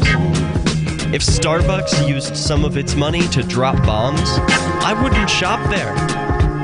So why would I support the American empire? The Empire does not require my consent. Derek J's Victimless Crime Spree. Watch it for free and order the Director's Cut DVD at victimlesscrimespree.com. That's victimlesscrimespree.com.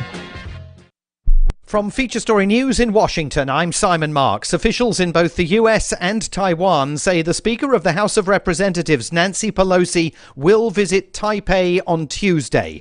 She'll become the highest-ranking US government official to set foot on Taiwanese soil since 1997. Taipei is still not officially on her itinerary, leading to speculation that the US is hoping to limit the reaction from Beijing if it's merely an unofficial pit stop. But the Chinese still would prefer it not to happen at all, as FSN's Beijing Bureau Chief Patrick Fock reports. Beijing has made Nancy Pelosi's position very difficult with some of the sharp responses we've seen in the build-up to her tour of Asia over the past week. Also today, the Foreign Ministry reiterated its position, saying that the military would not sit idly by, and spokesperson Jiali Zhang also spelling out why there has been such a strong response from Beijing, essentially that Nancy Pelosi is the number 3 US government official and that any visit to Taiwan would lead to an egregious political consequence. For the first time since the Russian invasion of Ukraine, a ship carrying grain has been able to leave the besieged Black Sea port of Odessa. The Sierra Leone-flagged vessel will enter Turkish waters on Tuesday and will eventually dock in the Lebanese port of Tripoli, bringing the first of what UN officials hope will be numerous deliveries of Ukrainian grain to offset the risk of global food insecurity. The Russian government welcomed the implementation of the deal it struck with Kyiv, as FSN's Stuart Smith, working within the Kremlin's reporting restrictions, tells us from our Moscow bureau. The spokesperson for the Russian President Vladimir Putin said that this is a good opportunity to test the effectiveness of that treaty and the mechanisms that were agreed at the Istanbul talks. He also said that he hopes the agreement will be implemented from all sides, the UN, Turkey, Russia and Ukraine, and that the mechanism will work effectively as intended. Despite all of that, the Russians launched fresh airstrikes at the southern city of Mykolaiv, killing, among others, one of the country's leading grain exporters. In Britain, the mother of a 12-year-old on life support is vowing to keep fighting to save her son, even though a court ruled on Monday that doctors can turn off the machines that are keeping Archie Battersby alive. They're expected to make that move as early as tomorrow. The boy's mother, Holly Dance, says the family will appeal the ruling. You've got rights as parents, and although these people seem to be stripping us of our rights, we have got rights. It's up to us to stand united together as a nation and say we want change. It's not acceptable. That case is being closely followed in the UK. Archie Battersby suffered brain damage earlier this year. From bureaus worldwide, this is FSN. You can stick it to the man and big tech. Join our FTL social mastodon at social.freetalklive.com.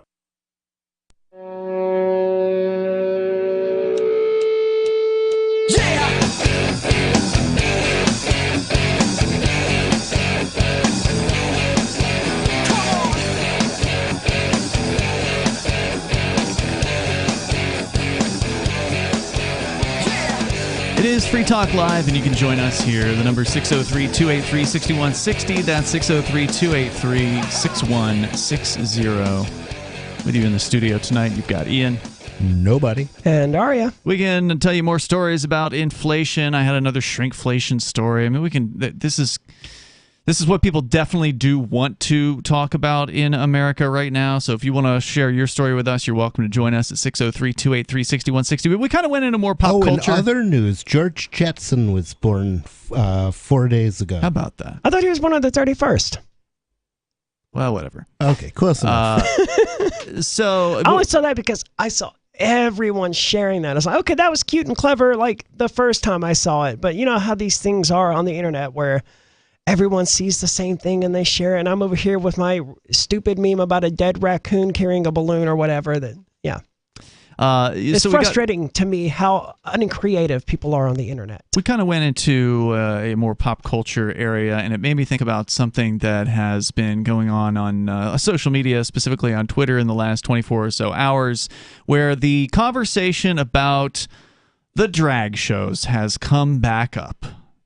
And yeah, they dragged it out again. They sure did. And this issue has certainly not been beaten to death already. No, we could call it sadistic equine necrophilia, but that would be beating a dead horse. These people, and a lot of them would probably be totally fine with that, but the people I'm talking about are the so-called libertarians, so-called anarchists, who really sound ultra-conservative to me. Mm-hmm. And these people exist, and they're common, and I wish they would stop calling themselves libertarian and anarchists. Well, I mean, you can be libertarian or anarchist and, and disapprove of whatever you like. I don't approve of teaching your children that there's a hell that they're going to go to if they have genitals, but or make any use of them. Well, see, that was child abuse, though. That one's almost textbook child abuse. Well, that's the thing. According to your values, that's child abuse. According to their values, a drag show is child abuse. And that's literally what they're saying. And the thing is, I may agree or disagree with either of you, but the thing is, I'm not going to interfere because they're not my kids, not my family, not my choice. And that to me is the only way that, well, it's part of the only way that societies can continue to exist. The other thing that I think is necessary is there's some people who just absolutely can't tolerate the fact that there are people different from them, and they need to go somewhere and be around their own kind. I mean, bigots have a right to exist. I just don't want to deal with them, and so they I'd be much happier if they existed someplace else. Yeah, I think you really summed it up. That you can absolutely be a libertarian, which is somebody who adheres to the non-aggression principle, and you can have all these opinions and you can express them, and you can be as rude as you want to be as long as you aren't using aggression against those other people. But to me, that's not good enough for a society in which one would want to live. I think that it's also a good idea to respect the choices of others and not meddle in those people's lives, whether it be somebody choosing to take their kids to a church where they're teaching them what we might consider to be lies about hell, or whether it be somebody taking their kid to a drag show that some people might think is just the most horrific thing that could possibly happen to children. But see, I don't even know if there are shows that people could take their kids to that I would definitely judge them for it. I just wouldn't interfere. I don't want to force anything on anyone, but there is no definite argument that taking your kids to a drag show is child abuse versus literally telling your children, hey, you're going to be tortured for all eternity if you do this thing that makes this God being unhappy. These people believe it is. If you're going to look at that philosophically, you have to at least acknowledge the possibility that you're wrong and they're right. I don't think that's the case. No, I don't, because you didn't listen at all. Telling children, hey, you have to obey or you will be punished forever, tortured forever. There's no argument there. There's no ambiguity. If that was true, don't you think it would be important for them to know it? It doesn't matter whether it's true or not. It matters to me if that's what my kids were facing. No, because that's I would want them to know what the stakes were. I understand that, but that's a complete red herring. That's irrelevant to the argument at hand. The argument at hand is there's no ambiguity to it. Child abuse. Well, but that's the thing. I think everybody is going way beyond the pale with calling these things child abuse, because if you really believe that, then you would go and you'd kidnap some children from the parents that have those belief systems, and you'd try to save them from being abused. No, because it's not my job to protect. It's not my job to save the world. I get what you're saying there, but let me tell you this: if you live next door to a place where there's some people, and if there were children outside in the yard, and their parents were beating them out in the open, just going and wailing on them, just beating them, would you do nothing? Like red-headed stepchildren. I don't know. You're in your backyard, and children are screaming for help as the parents one parent, let's just make it one parent who's smaller than you physically, is attacking their own child severely, I think personally, I think spanking is abusive, but I wouldn't be willing to do anything about it. But I would agree with that as well. Straight But if up, somebody's beating the kid bloody, I might shoot him. You never know. Yeah. I have met the what I consider to be child abuse, which is the sort of torture of children with the threats of hellfire, stuff like that, with the same ideological arguments and reason that they're using. Right? I'm meeting it proportionately, saying, "Hey, look, no, this is why all of these things are factually untrue, and why there can't possibly be a hell and all of that." I'm using words in the same way that they're using words. A fair response is what you're saying. If they were to go further than that and, actually start, crucifying their kids in their yard or whatever, okay, at that point, it may be worth intervening with physically. But for the time being, I don't see any reason not to go beyond. I don't see any reason to go beyond intervening ideologically and verbally in regards to the child abuse against Christian children. I guess I just consider, when I hear the term child abuse, I consider like something way more serious. Well, there are degrees of child abuse, right? Yeah. I guess you could say that. Yeah, sure. Like someone sending their kid home to bed without dinner could feasibly be called child abuse versus, locking your kid in the basement and allowing them to starve to death. Well, that's a different thing there. Yeah, so the question is, what level of abuse rises to the level of being willing to do something physically about it by removing that child? Because ultimately, that's what people want the state to do, right? Now, we're not talking about the anarchists here, because they will all say, when they're pushed, they'll talk about how they want something to be done about drag shows, but when you push them, they'll say, oh, well, we shouldn't get the state involved. We ought to ostracize, or we ought to, whatever else they've got in mind. They don't want ostracism, though, because it's valid to ostracize even if you're wrong. They don't want ostracism, though. They think they do. But once you start this actual ostracism game, suddenly they start screaming and crying, oh, this is cancel culture. They think they want ostracism, but once you actually apply that and they're the ones getting ostracized because they're in the minority, suddenly they don't like ostracism so much. Well, and they should have... Well, nobody likes ostracism when it's pointed at them. That's the point. Well, and they definitely, people definitely should live in a society that they find most attractive. The people who are the ultra right-wing religious people who think that a drag show is going to destroy children's minds permanently or whatever, that they should go and live together, and that way they can have no drag shows on their private property, and then there's no potential for their precious little kids to be ruined by somebody who's cross-dressing. And to me, I think that's a mistake that like anarcho-capitalists, anarcho-communists, different kinds of anarchists make, is they imagine a world in which everybody is doing it one particular way. I don't see that happening. I imagine a motley world in which every county, every town is different from the next one down the road, and I like that vision. I do too, but it requires tolerance. True. And these people, they can't handle that. There's more coming up here. It's easier to tolerate at a distance. On Free Talk Live, we're bringing people to the ideas of liberty every day. From wrestling superstars like Glenn Jacobs. You guys really are having an impact, I believe. Like I said, a lot of where I am now is due to listening to Free Talk Live. You changed my mind on some very important issues years ago. To random people tuning in on the radio. I was kind of stuck in the left-right paradigm. I heard your show by chance on a Saturday night. From there, I went on, joined the Free State Project, and become an amplifier. So, I mean, that's really the reason why I amp is because I know that if it wasn't for you guys being on as many stations as you are, I never would have found the ideas of liberty.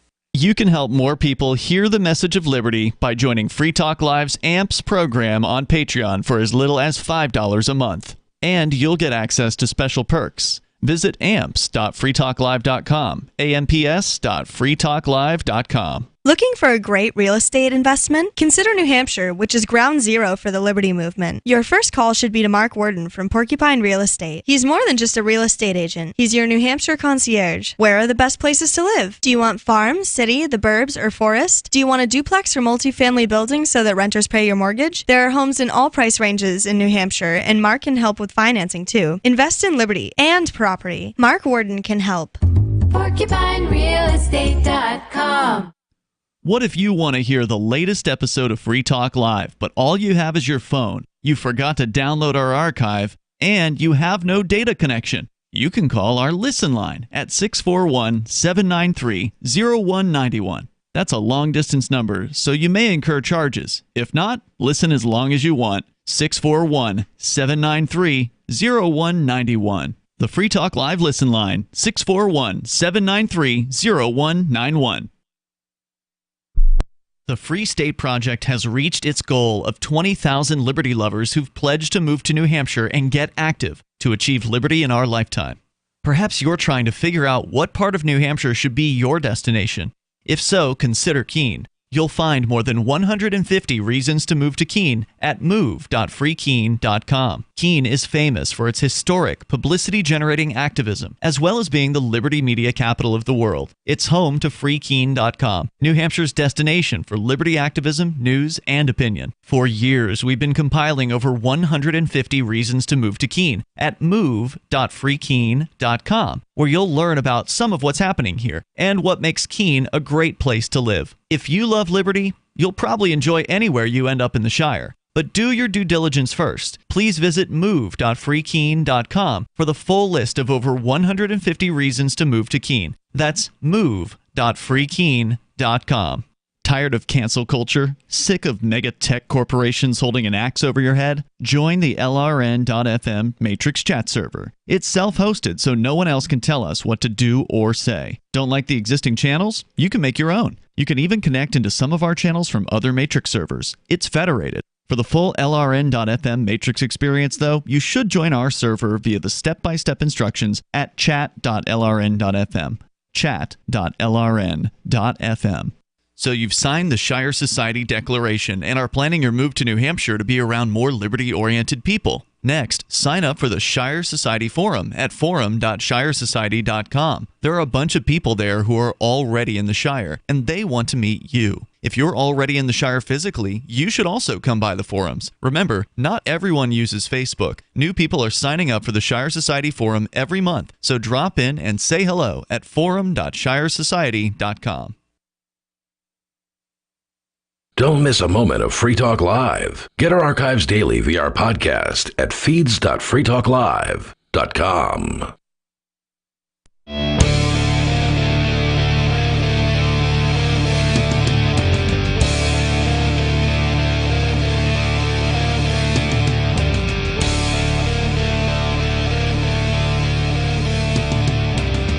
This is Free Talk Live, and you can join us here. You can bring up whatever you want. The number is 603-283-6160. Here in the studio tonight, it's Ian. Nobody. And Aria. We're talking about the difference between perspectives. On the far conservative right, you have people who believe that a drag show is this horrifying experience. It's going to ruin children. It's child abuse. On the other hand, Aria, you brought up the viewpoint that teaching somebody about the fires of brimstone of hell is also child abuse. And well, I brought it up as a comparison point, not because it's anything that I'm particularly passionate about or that I'm concerned about or care to do anything about. But it is another side of it. That's sort of more of a lefty kind of, I mean, for lack of a better term, a lefty perspective of, you know, oh, we've got to save the conservative children from their religious parents and the child abuse of the religious beliefs they're inculcating them with. They both hold those views very firmly, and they truly believe that the other side is doing irreparable harm. And I'm not going to make one argument or the other because, you know, obviously I feel a little more strongly about organized religion as you do, Aria, than I do about drag shows.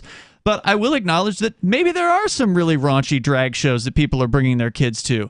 Okay, maybe there are. I personally think that most drag shows, from what I've seen in my life, I haven't been to a ton, but I've been to a couple, they're typically fully clothed men with penises that are tucking them, and they're putting on women's clothing, and they are dressing in, you know, fabulous as fabulously as they can, and they're going out and they're performing songs in front of an audience with lights, and that's pretty much a drag show. That's what a drag show is historically. See, my issue with this has nothing to do with drag shows. I think this started with nudity at the Porcupine Freedom Festival, and that was how it. I ended up making an analogy at one point. Well, okay, if you're bothered by people being nude, what's next? You're going to take issue with men's wearing women's clothes or whatever. No, I'm trans. For those out there on the radio who aren't aware of that, I'm male to female trans person. I identify as a female. Make of that whatever you want. I don't particularly care. You do you. I'm going to do me. But you don't do drag. But I don't do drag, and I don't particularly care for drag queens. However, my experience with these conservatarians, because that's what we're dealing with here, conservative libertarians, conservative anarchists who, they want to protect people. They won't say a word of this in my presence or to my face or anything about it to me whatsoever. They won't take any issue with me. They'll say, no, Arya's great or whatever, or they'll just keep their mouths shut. But then online, suddenly they got all of this to say about drag queens and trans people. Why don't you say any of that to me in person at the Porcupine Freedom Festival this year? Because they're cowards. That's what all of my issue about this is. That may be they're part cowards. of it, but I think what do I know? I'm just a trans person. Reason, which is you're not gonna. It's ma'am. Neither are most trans people. Most people are not, but there is a steady diet of that you get online, and usually stories about it. Sometimes people actually acting that way online, and that irritates people. And I mean, I'm sure I do things that irritate people too, and it just is what it is. But I can understand. I can understand a certain level of irritation at the way that certain people feel that they are entitled to your support. Those people don't exist, though. Agreement. Again, they're just dealing with these people online, confusing that for the real world. They're confusing these people with their Twitter bios or what are saying that it's them, they, them, or whatever. They're confusing that with the actual real world. In the real world, they won't say any of this nonsense to people. They'll shut up. They'll be quiet whether they like it or not because they're cowards. If they actually had the courage of their convictions, it wouldn't matter if I was like, look, dude, I don't really care what you call me. They'd be like, no, you're mentally ill. Scream this crap at me in person like you would online. That's all I'm asking of these people, but they won't. A lot of people behave very differently when they're behind a keyboard than they do in real life. And they, I mean, there's something to be said for that because the thing about being online is it's safe for both parties. If you're, if you're talking smack about somebody online, they probably don't feel like you're an actual threat to them. If you get up in their face and start saying the same things, you might scare the hell out of them. And that's a really good point. It reminds me of Jackie threatening to, damage the property of Christopher Cantwell and, shoving her buttocks against the studio here and all of this other stuff. That's what she said. Yeah, I don't want to get that graphic. But I mean, she was professing the entire time to just be terrified of this guy, right? And That's just his mere presence here just terrified her, but that didn't stop her from taking all of these subtle acts of aggression, maybe not violence, but certainly aggression against this person. It's the same sort of thing here. If they were actually terrified, they wouldn't have the courage to speak out online or whatever. And it doesn't take any courage to speak out online, but that just shows how unterrified they actually are. And I don't say these people should say it to my face because I want to get into a fight or anything like that. None of that would actually happen. I know they won't say it to my face because they know how ridiculous and how hateful and spiteful they would sound to say that to just this random trans person they happen to know. How insane are you to go up to this trans person and just start to their face, start calling them mentally ill, or to this drag queen and calling her mentally ill or whatever? You're not mentally stable if you do that sort of thing in person. You're crazy. There's something wrong in your head. But when it's on the internet, suddenly you think it's okay. No, look, you're still crazy. There's still something wrong in your head. You need to sit back and relax and accept your fellow human beings for who they are and stop hating people. Well, if you look at Robert Heinlein's future history, and he is the chief prophet of the Church of the Invisible Hand, this particular period of history was labeled the crazy years. So, just something to bear in mind.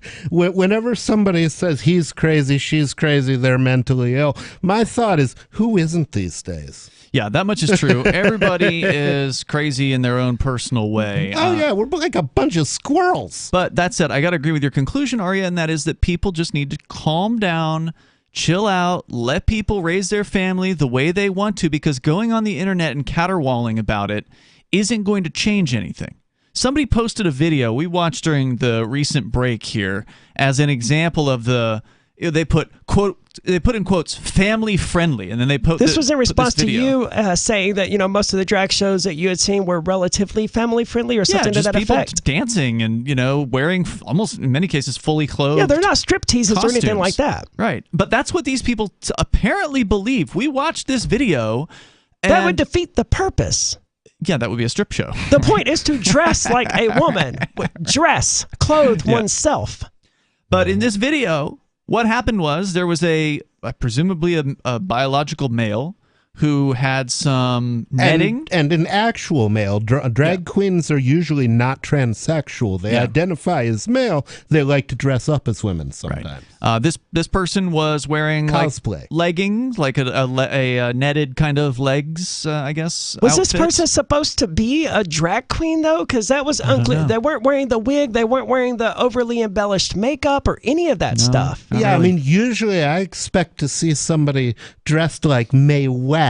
Those people were there. They were in the background of the video. So it was a drag show. This person was there. That obese cow sitting down was one of those people. And we're supposed to be offended by this. And all this person was doing was interacting with a child, maybe, I don't know, 8 or 9 years old or something like that. And supposedly they were teaching them how to accept tips for dancing. I didn't see any of that happening in that particular clip. Does that take a lot of training? Because I used to be a pizza driver, and taking tips was the easiest part. Yeah. Give me some money, I put in my pocket. This person with the leggings wasn't showing any more skin, in fact, quite less skin than the average bikini wearing female at a beach. Yeah. So they were not grinding in the up on the child. In fact, they seemed to be doing everything they could to stay away from the child. They were interacting with the child, but like they would hand it this I don't know, it was a piece of cardboard or something with a head cut, with a hole cut in it, and they were supposed to, I don't know what was going on in the video, but it was all sexual. Very confusing. It wasn't, there was no context. It wasn't sexual in any way, shape, or form, but this gentleman on Twitter, anarcho_toad, believes that drag shows... I was arguing with him today. Yeah, believes that drag shows are actually abuse, is what he says. And I said, well, should nudity be banned from PorcFest? Because I happen to know this person lives in Massachusetts, and they've been up to New Hampshire and are considering migrating here. And he accuses me, he says, no, stop moving the goalposts and giving cover for child abuse. And I said, So wait, a naked person isn't child abuse, but a person in a bathing suit is? Okay, so he's going to get to what he believes about drag shows here in just a moment. He believes that they are a sexual thing that involves grinding sexually in children's faces. That's what he actually believes, or he's just really trolling and has spent the last 24 hours doing this. There's more coming up. It's Free Talk Live. Are you tired of governments murdering people around the world? Stop using their money. There is an alternative. Bitcoin is a stateless, free market, non-political currency. Bitcoin cannot be inflated or controlled by any government. By using their money, you are helping the state. Stop doing it. You have an incredible alternative available now. Learn it, use it, spread it. Get started with Bitcoin at Bitcoin.com. That's Bitcoin.com. If you want to know the latest about Free Talk Live before we go on the air, all you need to decide is how you want it delivered. It's your choice. Visit news.freetalklive.com to receive our usually weekly news updates by email. Plus, we have a Twitter account at twitter.freetalklive.com, and you can follow us on the decentralized Mastodon platform at toot.freetalklive.com. So please follow us at toot.freetalklive.com and sign up for our emails at news.freetalklive.com. The new 4th edition of Healing Our World, The Compassion of Libertarianism will take your understanding of liberty to a deeper level and has over 1,300 updated references, new cartoons, and a foreword by Dr. Ron Paul. With discounts for multiple book purchases, the 4th edition of Healing Our World is a great gift for the liberals, pragmatists, environmentalists, and Christians in your life who think libertarianism is cold-hearted. Get yours today at healing.freetalklive.com and use promo code FTL for a $5 discount. There are lots of ways to listen to Free Talk Live. Our podcast has been around since podcasts began, and now the FTL feed is loaded with content besides our full show archives. Did you know that we make it easy for you to customize your podcast subscriptions? We have different feeds, one that includes only our full shows, one with just the Daily Digest, and our main feed that includes everything. You decide what you listen to. It's quick and easy to customize your feeds at feeds.freetalklive.com. That's feeds.freetalklive.com. You're listening to the live edition of Free Talk Live. Hour number 3 is next after the news here on the Liberty Radio Network at LRN.FM. From Feature Story News in San Francisco, I'm Ira Spitzer.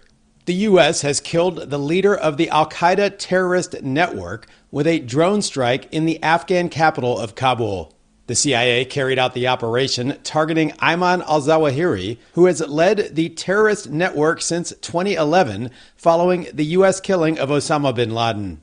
U.S. President Joe Biden confirmed the news of al-Zawahiri's death in a briefing at the White House. The United States successfully concluded an airstrike in Kabul, Afghanistan that killed the emir of al-Qaeda. Biden called al-Zawahiri one of the U.S.'s most wanted terrorists and said that he and Osama bin Laden plotted the 9/11 attacks on the United States together, which killed more than 3,000 people. Biden also said he was responsible for masterminding other attacks, including the bombing of the USS Cole warship in Yemen in the year 2000. Al-Zawahiri had a $25 million CIA bounty on his head and was one of America's most wanted terrorists since the September 11th attacks. With more on his background, here's FSN's U.S. correspondent Simon Marks. Ayman al-Zawahiri inherited the leadership of al-Qaeda after the US killed Osama bin Laden in 2011. For over 2 decades, he's been on America's most wanted list. A doctor born in 1951, he founded Egyptian Islamic Jihad, seeking to overthrow the government of his home country. He then merged the organization into al-Qaeda and has bedeviled the United States ever since. His most recent video appearance came in April, and recent reports indicated that he had moved back to Afghanistan, a move that now appears to have been a fatal mistake after US intelligence learnt of his whereabouts.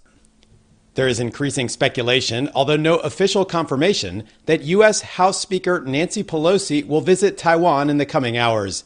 U.S. and Taiwanese officials have said the trip is going ahead, despite warnings from Beijing it will retaliate. FSN's Nick Harper has more from Washington. Well, Washington has been buzzing with the news for several days that Nancy Pelosi could be about to become the first House Speaker in a quarter of a century to visit the island of Taiwan. But publicly, there was no official confirmation, especially from the White House, where National Security Council spokesman John Kirby briefed reporters on the issue. But officials in Beijing have already warned against the trip. Kirby, though, said an increase in rhetoric and threats was not justified. There is no reason for Beijing to turn a potential visit consistent with long-standing U.S. policy into some sort of crisis or conflict. The fear is that by stepping onto the island of Taiwan, Nancy Pelosi will only worsen already frayed relations and potentially precipitate a dire response from Beijing.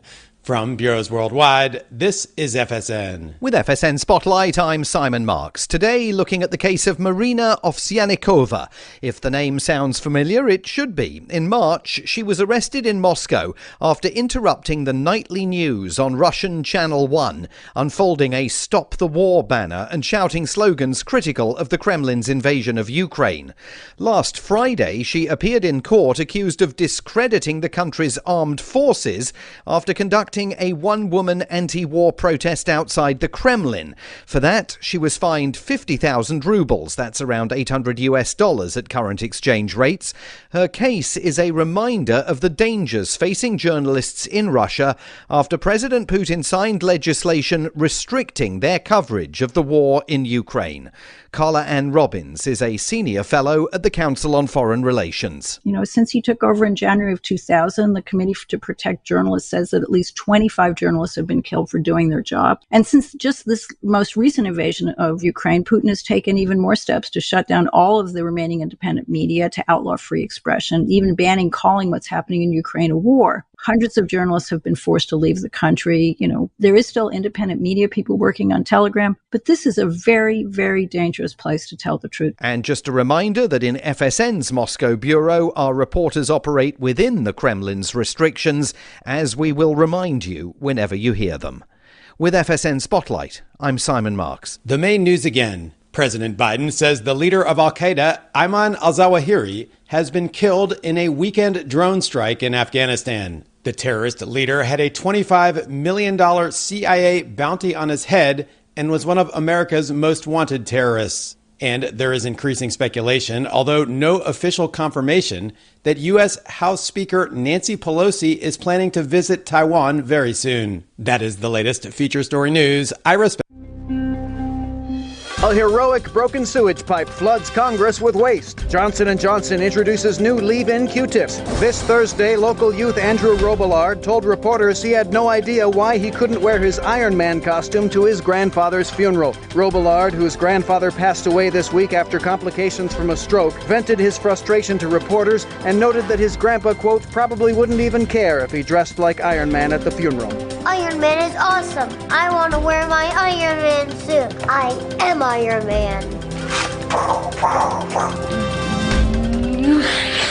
And in tech news, a news website refers to its users' ceaseless exchange of racial slurs as a discussion. In other news, Guinness World Records promotes the man who can lift 27 pounds with his tongue to editor-in-chief. Thursday's cry is moved up to Wednesday due to a scheduling conflict, and a family watches in silence as dad checks out the waitress. This is the Onion News Network.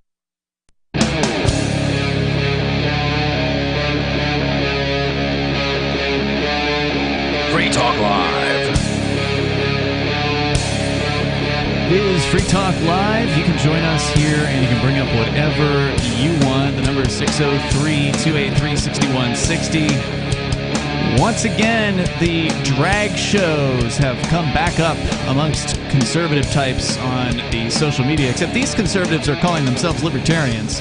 Aren't drag shows kind of rare? I mean, in the grand scheme of things, I don't recall drag shows ever being a prominent form of entertainment that people were constantly talking about until conservatives made this great mountain out of a molehill over it. Well, the thing that did happen is it started the first time I heard about drag queens since the 90s, when I actually used to buy my weed in a gay bar.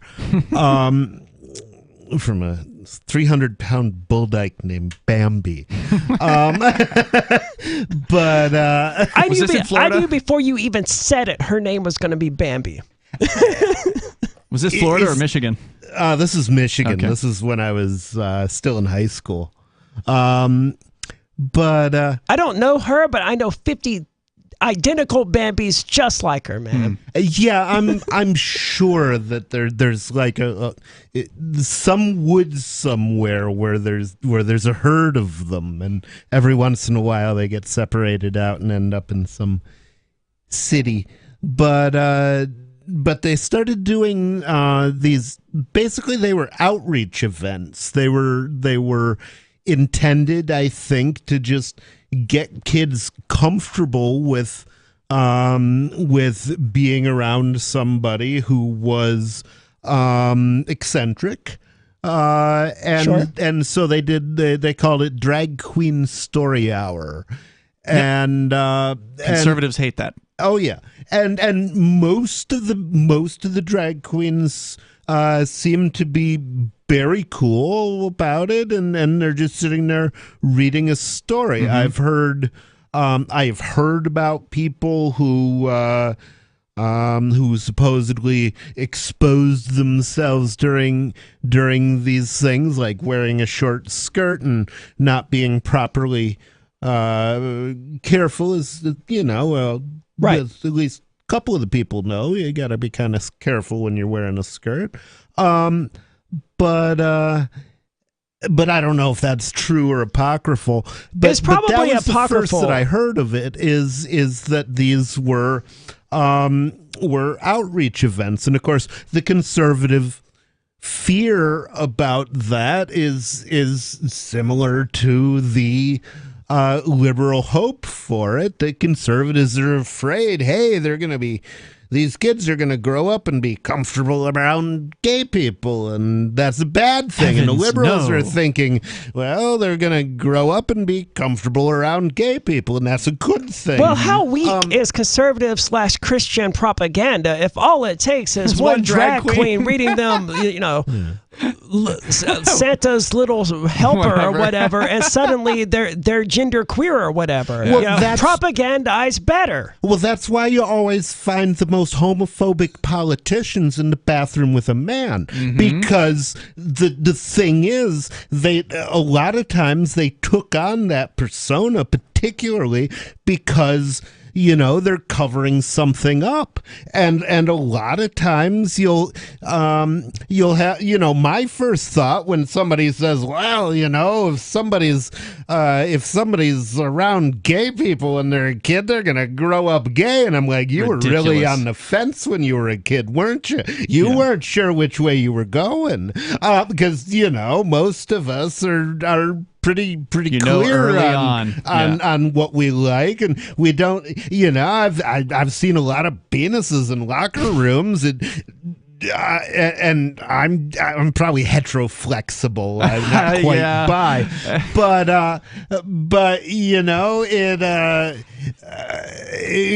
God knows. Let's come back to it. Let's come back to it. We got actually a long distance call here. Gwyneth is on the line from Australia, where it is already tomorrow. Gwyneth, you're on Free Talk Live. Welcome. Hello there. How are you? Hey, go ahead. Evening for you. This morning for me. Hello. Yeah, it is. Good morning. Morning. Yep, that's good. I just want. I'll put my comment on your current topic in a little moment. But I just wanted to let you know something that's happening both here in Australia and in the United States. There's a problem with the diesel engine. Actually, their fuel and their engine oil and their grease and the diesel exhaust fluid. All of them are having problems. All of them are going into short supply. And people just need to contemplate what it's going to mean for them personally, if all the diesel engine oil and all of the diesel engine grease and all the diesel engine fuel and all the diesel exhaust fluid go away. Did you say exhaust fluid? Yeah, diesel exhaust fluid, called DEF, DEF. It's an additive that most diesel engines are required to have.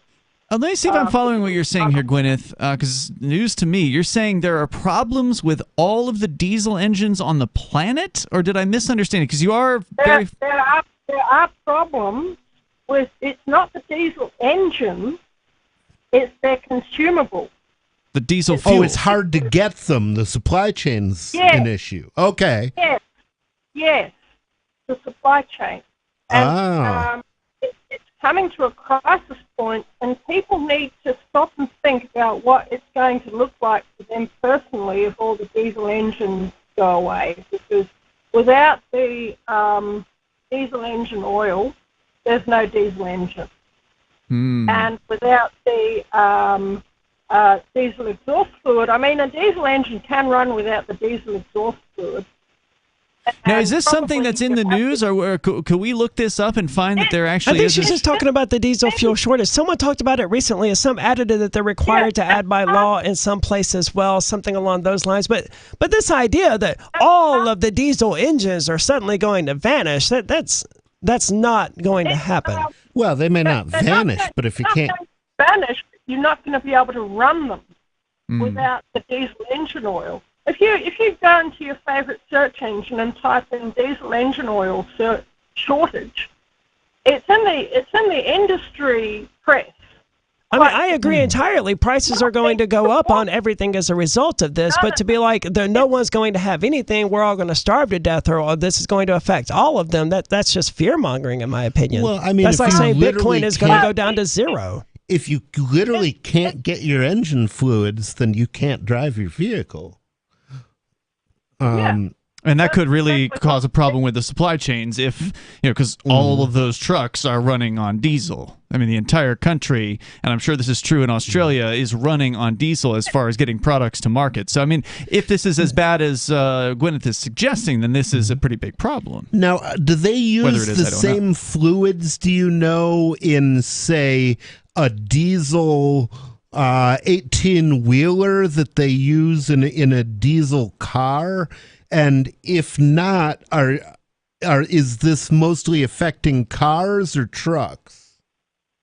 It's the same diesel engine oil is used in all diesel engines. So whether they're mining equipment or heavy haulers, your 18-wheelers or automobiles or whatever, even diesel generators, they all use diesel engine oil. Gwyneth, your comment real quickly on the drag shows, if you don't mind, because we're short on time here. Okay. Well, what I was wanting to say was I grew up in a geothermal field at Rotorua, where the city is actually built on the geothermal field. Okay?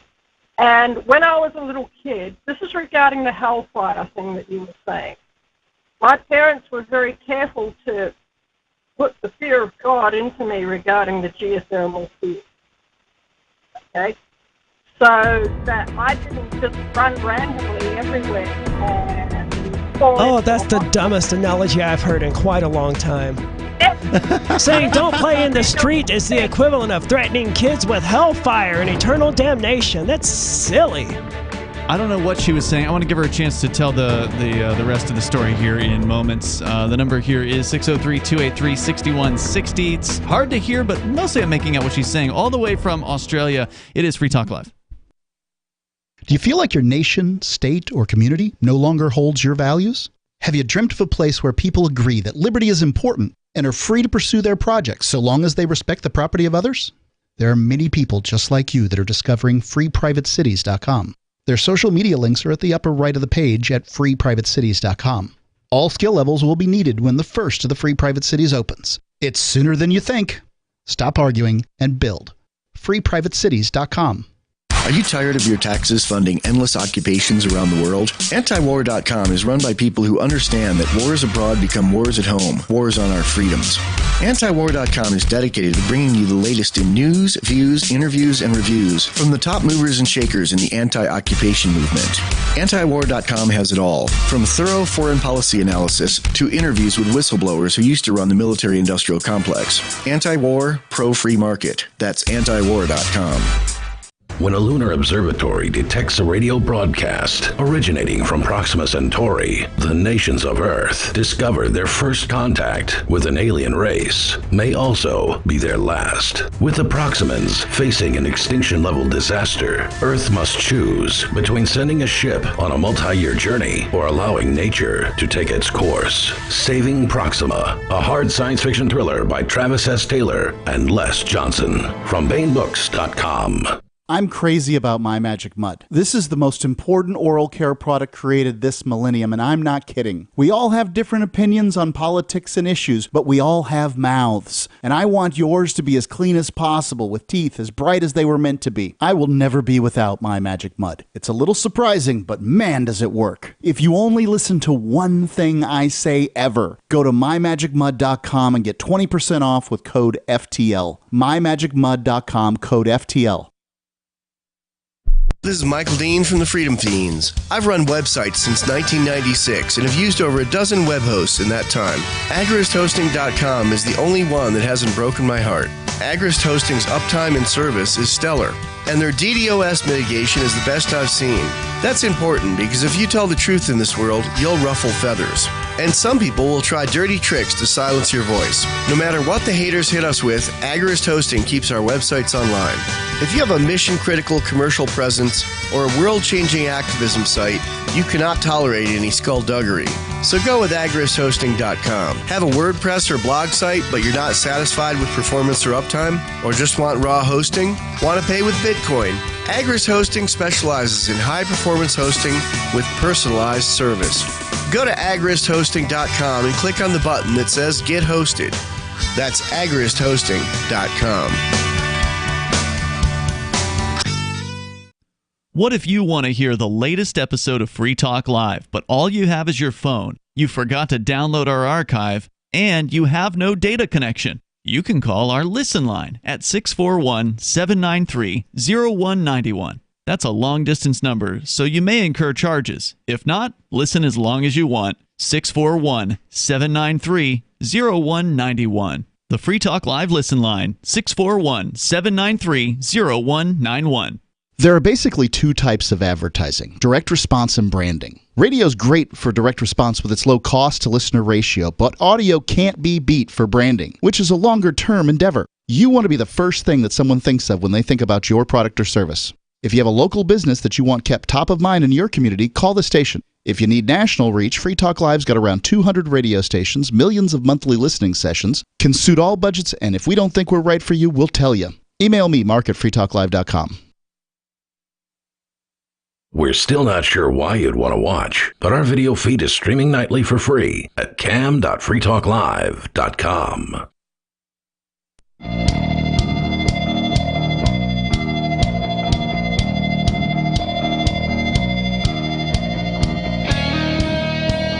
It's Free Talk Live, and the phones are open here. You can join the show. The number is 603-283-6160. That's 603-283-6160. Ian, Nobody, and Aria in the studio with you here tonight. And Free Talk Live is brought to you by Bitcoin.com.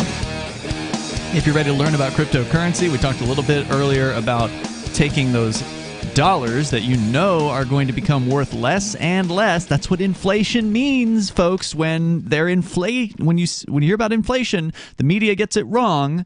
They talk about increases in prices. That is a symptom of inflation. Inflation is an increase in the money supply.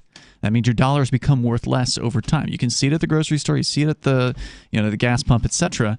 And so if you want to look into alternative options to the dollar, you want to check out cryptocurrency like Bitcoin and Bitcoin Cash. You'll learn about those by clicking Get Started at the top of the page over at Bitcoin.com. Once again, that's Bitcoin.com. Just click Get Started, and you will learn some of the basics that you should learn before you actually get into buying some of your first cryptocurrency. Once again, it's Bitcoin.com. They also have a great news site over at news.bitcoin.com where you can learn the latest headlines, what's going on in the world of cryptocurrency. So we go back to Gwyneth, who is in Australia.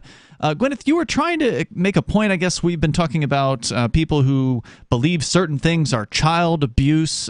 There's the people on the right wing here in the U.S. who believe that going to a drag show is abusive to children. Others believe that inculcating kids with organized religious beliefs, like hell, for instance, is abusive. And you were beginning to tell us about your parents and growing up. Tell me that again. Something about geothermal. I wasn't really clear. You know what Yellowstone is? Yellowstone, yeah, okay. Sure. A geyser or whatever. Imagine if, the geysers and all that. Imagine if there was actually a city built on top of Yellowstone. Okay. Could be bad. It actually exists. It's a city in New Zealand called Rotorua, and it's actually built on top of a geothermal field. Okay. So actually, just about maybe half a mile from the middle of town, you've got boiling mud pools, and you've got boiling hot geothermal lakes that are basically so sulfur that if a body falls into that pool, it's going to be gone within hours. Wow. Okay. This is Rotorua. This is what it's like. And I lived in Rotorua. I lived maybe about 5 or maybe 10 minutes drive from this geothermal area. Mm-hmm. And so, if you went into town, you had to go past the geothermal. and you would have, like hot fumes, like steam coming up out of the gutters in the middle of the Rotorua CBD. And you could only build buildings like 2 stories high, or otherwise they'd be too heavy and they'd actually collapse through the geothermal crust. Wow. In Rotorua. And people come from all over the world to see this city that is built on a geothermal field. Huh. And of course, there's parts of the city where you just can't build because it's too geothermally unstable. How does this have anything to do with drag shows and Christian children, though? The thing is, I'm getting to the point. Okay, when I was a child, growing up, my parents really heavily inculcated into me that you do not just run around anywhere you feel like, because there's hot pools there that will kill you instantly if you fall into them, and mud pools. Okay. Now. Yeah, my parents also told me not to play in the street. Christianity, yeah, that's a similar thing. It's good advice. Okay? But Christianity assumes that the spiritual universe is real, and you can't just do anything you darn well please because there's dangers there. Okay? Well, they believe that sometimes, and sometimes they don't. And it's reasonable to inculcate into your children what those dangers are so that they can avoid them. So it's in that context, it's not abusive. Well, if I think that's giving the Christians too much credit. I'm not convinced that's what they really believe. I mean, keep in mind, I've been around Christians my entire life for the most part. I don't know any of them that rejoice when someone dies, and if they genuinely shouldn't they? Yes, because they're going to heaven. If they genuinely believe that this person is going to spend paradise meeting their maker and all of their sins are forgiven, they're going to live in paradise and it's going to be wonderful for all eternity, they should be partying and celebrating. I have never seen a Christian rejoice over someone's death. Gwyneth, thanks for the call tonight. I do appreciate hearing from you. But not in a nice way. Right. And enjoy the rest of your day there, because it's tomorrow in Australia. Appreciate the call. Yeah. And so I think if Christians want to say, hey, we have to do this because we don't want our kids to go to hell. Okay, well, next time when Graham dies, I want to see you teaching your children that they should be happy because now she's with God. There must be some that do that, right? If they want to play that card, they need to play it consistently. Say that, but a lot of the grief, having lost a wife, I can tell you that a lot of grief is dealing with, I have to live the rest of my life without this person who has become vital to me. So, even had I believed in a heaven, I wouldn't have necessarily been happy about been rejoicing because I'm not even asking people to rejoice over their spouse's deaths, right? Okay, I'll give you that one. This is someone that you're aiming to spend the rest of your life with, but your parents or whatever, or your great aunt.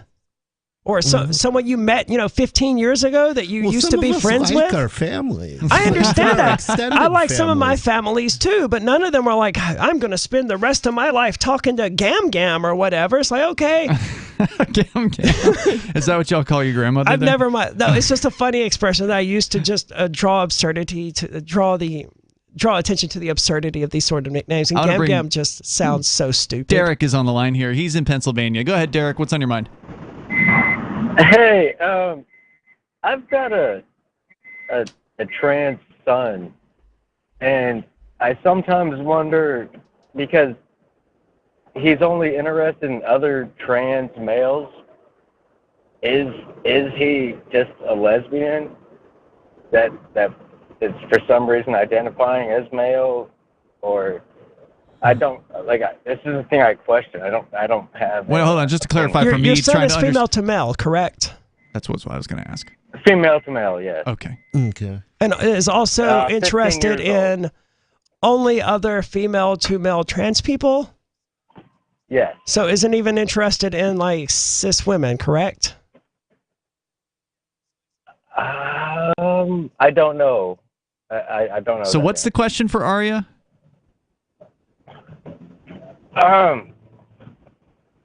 I guess, she wants to do hormones, or he wants to do hormones. And I'm okay with it. I know that's a very reversible thing. Well, it doesn't matter if it is or isn't. I mean, time isn't reversible, so something's going to change one way or the other. It's a matter of, which thing are you most likely to regret? Which thing are you least likely to regret? I want to hear more about this. If you've got time, Derek, can you hang on? Sure. All right, more with Derek here. His biologically born female is now male, trans, son, daughter, is only wanting to date other people in similar circumstances. That's going to really narrow the dating pool, I think, in that case. But there's more coming up here. We only need one. And there's more moments, one that works for you. It's Free Talk Live.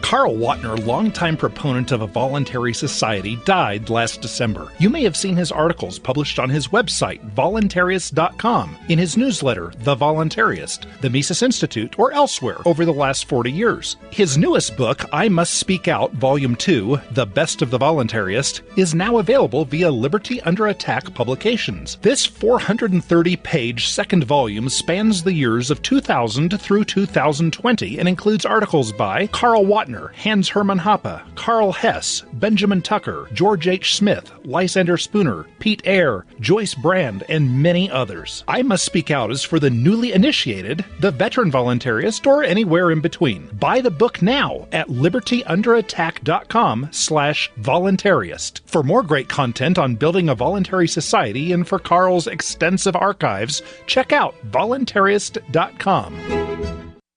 From Feature Story News in San Francisco, I'm Ira Spitzer. The U.S. has killed the leader of the al-Qaeda terrorist network with a drone strike in the Afghan capital of Kabul. The CIA carried out the operation targeting Ayman al-Zawahiri, who has led the terrorist network since 2011 following the U.S. killing of Osama bin Laden. U.S. President Joe Biden confirmed the news of al-Zawahiri's death in a briefing at the White House. The United States successfully concluded an airstrike in Kabul, Afghanistan that killed the emir of al-Qaeda. Biden called al-Zawahiri one of the U.S.'s most wanted terrorists and said that he and Osama bin Laden plotted the 9/11 attacks on the United States together, which killed more than 3,000 people. Biden also said he was responsible for masterminding other attacks, including the bombing of the USS Cole warship in Yemen in the year 2000. Al-Zawahiri had a $25 million CIA bounty on his head and was one of America's most wanted terrorists since the September 11th attacks. With more on his background, here's FSN's U.S. correspondent Simon Marks. Ayman al-Zawahiri inherited the leadership of al-Qaeda after the US killed Osama bin Laden in 2011. For over 2 decades, he's been on America's most wanted list. A doctor born in 1951, he founded Egyptian Islamic Jihad, seeking to overthrow the government of his home country. He then merged the organization into al-Qaeda and has bedeviled the United States ever since. His most recent video appearance came in April, and recent reports indicated that he had moved back to Afghanistan, a move that now appears to have been a fatal mistake after US intelligence learnt of his whereabouts. There is increasing speculation, although no official confirmation, that U.S. House Speaker Nancy Pelosi will visit Taiwan in the coming hours. U.S. and Taiwanese officials have said the trip is going ahead, despite warnings from Beijing it will retaliate. FSN's Nick Harper has more from Washington. Well, Washington has been buzzing with the news for several days that Nancy Pelosi could be about to become the first House Speaker in a quarter of a century to visit the island of Taiwan. But publicly, there was no official confirmation, especially from the White House, where National Security Council spokesman John Kirby briefed reporters on the issue. But officials in Beijing have already warned against the trip. Kirby, though, said an increase in rhetoric and threats was not justified. There is no reason for Beijing to turn a potential visit consistent with long-standing U.S. policy into some sort of crisis or conflict. The fear is that by stepping onto the island of Taiwan, Nancy Pelosi will only worsen already frayed relations and potentially precipitate a dire response from Beijing.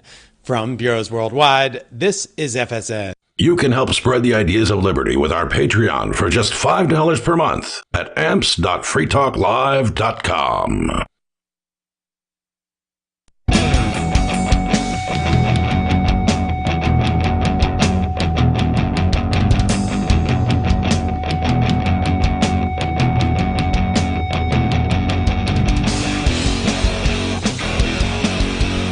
This is Free Talk Live, and you can join us here. The number is 603-283-6160. From drag shows to diesel engines to a trans question. Diesel engines to diesel dikes. We have a father who called in from Pennsylvania. Derek is going to be back on the line with us here, but I do want to let you know, and he's got a trans son, he says, and he's got a question for Arya, who is a trans person. But first, I do want to tell you about Lifetime Liberty. There is an event coming up in October. It's actually called Liberty in Our Lifetime. October 21st through the 23rd, our very own Mark Edge is going to be speaking at this event. It's put on by the Free Cities Foundation. It's their second annual event, by the way.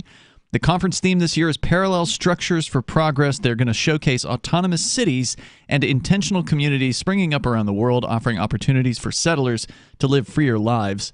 You can get your early bird discount plus 20% off by using code FTL20 when you check out over at lifetimeliberty.com. It's in Prague, by the way, October 21st through the 23rd. You get to see Mark and many other great speakers there. Lifetimeliberty.com. Use code FTL20 and save 20%. We bring Derek back on the line here in Pennsylvania. You had a question for Arya as our resident expert on all things trans. But Derek, you said you had a daughter originally who's now transitioned to being male, and she's interested, or he is interested in only dating other male or other female to male trans people. Was that right? Yeah. I don't mean to pigeonhole Arya like that either. It's just like I mean, maybe going the other direction is completely different. So. Maybe I should. I imagine it's difficult for anybody that engages in that process from a social aspect or whatever. But what was your question for Arya? I know you have your pulse, like just from listening to the show. I know Arya has her pulse on the the culture of all that. I mean, should I be completely? I mean, how should I be? I don't know how to be reacting towards all this. Just love and accept your kid. Well, you're right. That's the easiest part. That's the only part. But no. When she's talking about chemicals and other stuff like that, then what do I do? Love and accept your kid. Mm-hmm. Well, does that mean you should go and buy the chemicals? How old is your kid? Right, 15. And it's been old enough in my book. I mean, it's not my kid, he's been feeling like that for years now too. Mm-hmm. But it's also been a lot of internet influence. She has 2 pretty bad parents, and I'm one of them. So, what do you think, Arya, about the more extreme modifications, such as a double mastectomy, the removal of the breasts? I mean, some people go to a pretty serious extreme. Would you say it's too early? Give yourself some time on a decision like that, because it's one thing to take a chemical; it's another thing to cut off a body part. I mean, it's certainly not my call, right? I suspect. But if you were the parent in that situation, what would you do? I would support the child in whatever decisions a child makes. However, I don't think you're going to. I don't think probably would have been a better parent. I doubt it. I would have neglected my kids. I would have dropped them off at an orphanage and kept going. However, okay. I don't think you're going to find many surgeons who are willing to do breast removal. Look, I looked into getting breast augmentation surgery at one point. Mm-hmm. Here in New Hampshire. I think I ended up in Massachusetts for it, which, I mean, we're not talking about ultra-conservative places here or anything like that. We're talking about liberal, accepting places. And I was told that I had to have a letter of approval from a therapist in order for them to do this procedure to a person who has made news headlines about being trans, right? So despite all of that, they wouldn't just take my word for it that I was okay to make my own decisions. I had to get some therapist to sign off on it, and that's why I didn't do it, because no, it's screwed up for them to assume that I have a therapist just because I'm trans. But that aside, they wouldn't do that procedure for me because I didn't meet the qualifications that they felt I needed to meet. That's going to be true in reverse as well. I don't think you're going to find too many plastic surgeons who are willing to do breast removal surgery for a female to male trans person without that magical letter from a therapist or whatever, especially one who's only 15 years old. I see what you're saying there. I would say, from my perspective as somebody who's not interested in having kids at all, but if it were me in that place, I would lean towards what you're saying, Arya, of respecting that person's choices. Like, okay, you want to be a boy, that's fine, but I don't think I would be supportive of them cutting body parts off. To me, that goes too far, because a lot of times people change their minds about things. Whether it be getting a tattoo that they are upset about later on, or losing a body part that they might have wanted later. Like, I would have liked to have been able to make the choice about getting what is it called? Circumcision. Thank you. Yeah, I didn't get that choice. And it's, I don't get to, I can't undo it. I'm not happy about that either. In the case of breasts, if they came to, regret it, in theory, they could just have breast augmentation surgery. Yeah, but then that's another surgery. You don't want to go under a knife if you don't have to. Anytime you go under the knife, you could die. I mean, even when I had a vasectomy done on myself, it was still, even though it's like the safest surgical procedure you can have, and it's done more often than like any other surgical procedure out there, there's still a small chance you could die because of that procedure. There may also be a loss of sensitivity. Yeah. I don't take those sorts of things lightly. I would say, if it were my teenager, I would say, hey, look, give yourself some time to think. You can be a boy, that's fine. Dress how you want, do what you want with that. If you want to take chemicals, I would say you got to get a job. You got to pay for them. Give them the responsibility of doing those things for themselves. I wouldn't go ahead and pave the way, per se. Like, you want to take them, go ahead. But then they end up with permanent body dysmorphia, right? Because then they go through at least part of their puberty as a female, and they have the body shape of a female that hormones are never going to change. They're going to be stuck with I'm on Arya's side with that. I mean, their body is going to change and develop one way or the other. No, see, I don't know anything about these chemicals. I don't know what they do. My problem is, like, what I hear from mostly Bonnie and Nikki, which concerns me the most, is like the internet influence, where these girls are like kind of like, it's like a social pressure to like be like that, and then maybe later in life they don't want to be like that. That certainly does exist. Like, I know this, quote, non-binary person who, it's a girl. She's just a girl, but she calls herself non-binary, and she dates dudes. So in all common sense, she's a straight girl, right? Totally normal, sensible, run-of-the-mill straight girl. But she wants to be different. But that's not different. That's not special. It doesn't make her unique. So instead, she's this non-binary person who has all of the mannerisms and all of the features of a girl, except she has a male name or a ambiguous name. Do I take that risk with my child? Like, do I get stern with them and make them resent me, or do I not get stern with them and let them make a huge, terrible decision? You're the one who knows your child best. Right answer. Which decision are we talking about with this decision? I'm sorry, I might have lost the topic. He's saying, is basically laying out the two forks and the dangers of the two forks of either trying to put on the brakes a little bit and being resented for putting the brakes on, or the possibility of seeing somebody he loves do something that they may regret later. And of course, what you want in that situation is to know, how is this going to turn out 20 years down the line? And nobody can say that. Yeah, that's why this isn't a trans issue. This is just how life is. This is just the way that life works. Thank you, Derek. I appreciate where you're coming from and the call and the question here tonight. Feel free to call back if this develops further. You make a decision and you go with it. Yeah, and that's the best anybody can do about any issue. I like the idea of coming at it from a perspective of love and appreciation, and see where that leads you. There's more coming up here. This is Free Talk Live. It's obviously got that down. Among other things, I've been called frugal. I'm Holland Cook with Inflation Hacks. Hey, it all adds up, so it makes sense to question every expense now. For instance, can you live without your telephone landline? That bill shows up like clockwork month after month, while you make most of your calls on a smartphone, right? Unless you need what we used to call the phone company for internet access, cut the cord. And take a closer look at your credit card bill. What recurring charges can you live without? Apps like Truebill help you track and manage your subscriptions. If you bank with Bank of America, their free Keep the Change feature rounds up your purchases to the next dollar and deposits it into your savings account. It all adds up. How are you coping? Post your inflation hacks at andyoucanquoteme.com.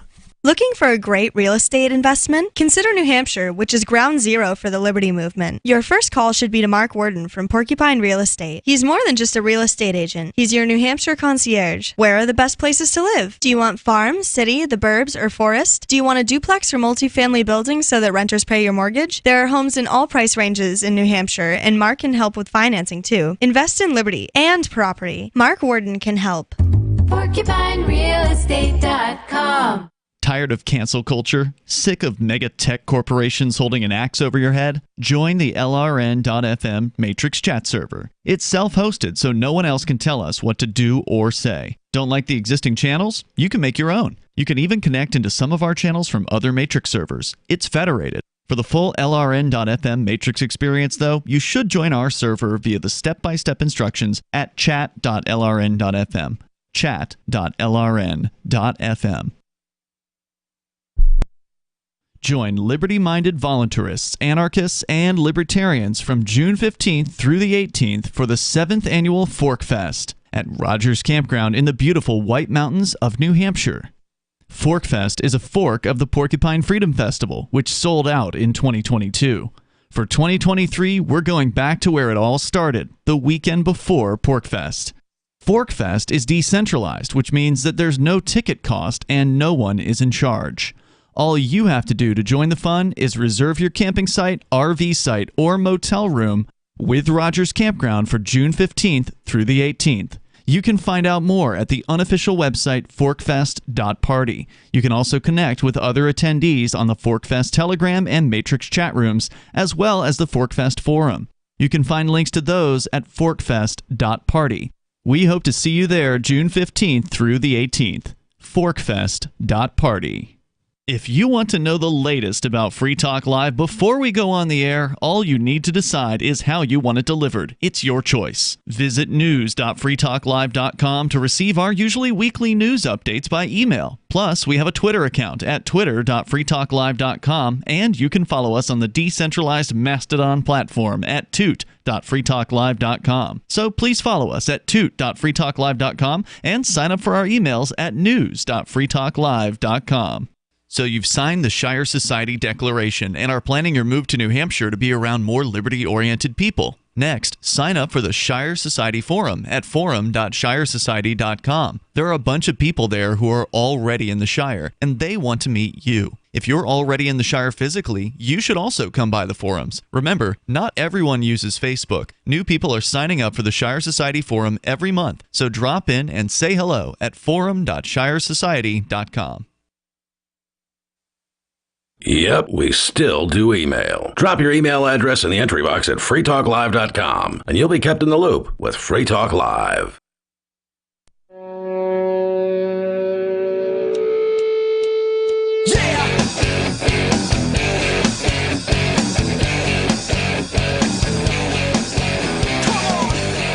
This is Free Talk Live. Phones are open here. You can join us at 603-283-6160. That's 603-283-6160. Here tonight is Ian, nobody, and Aria.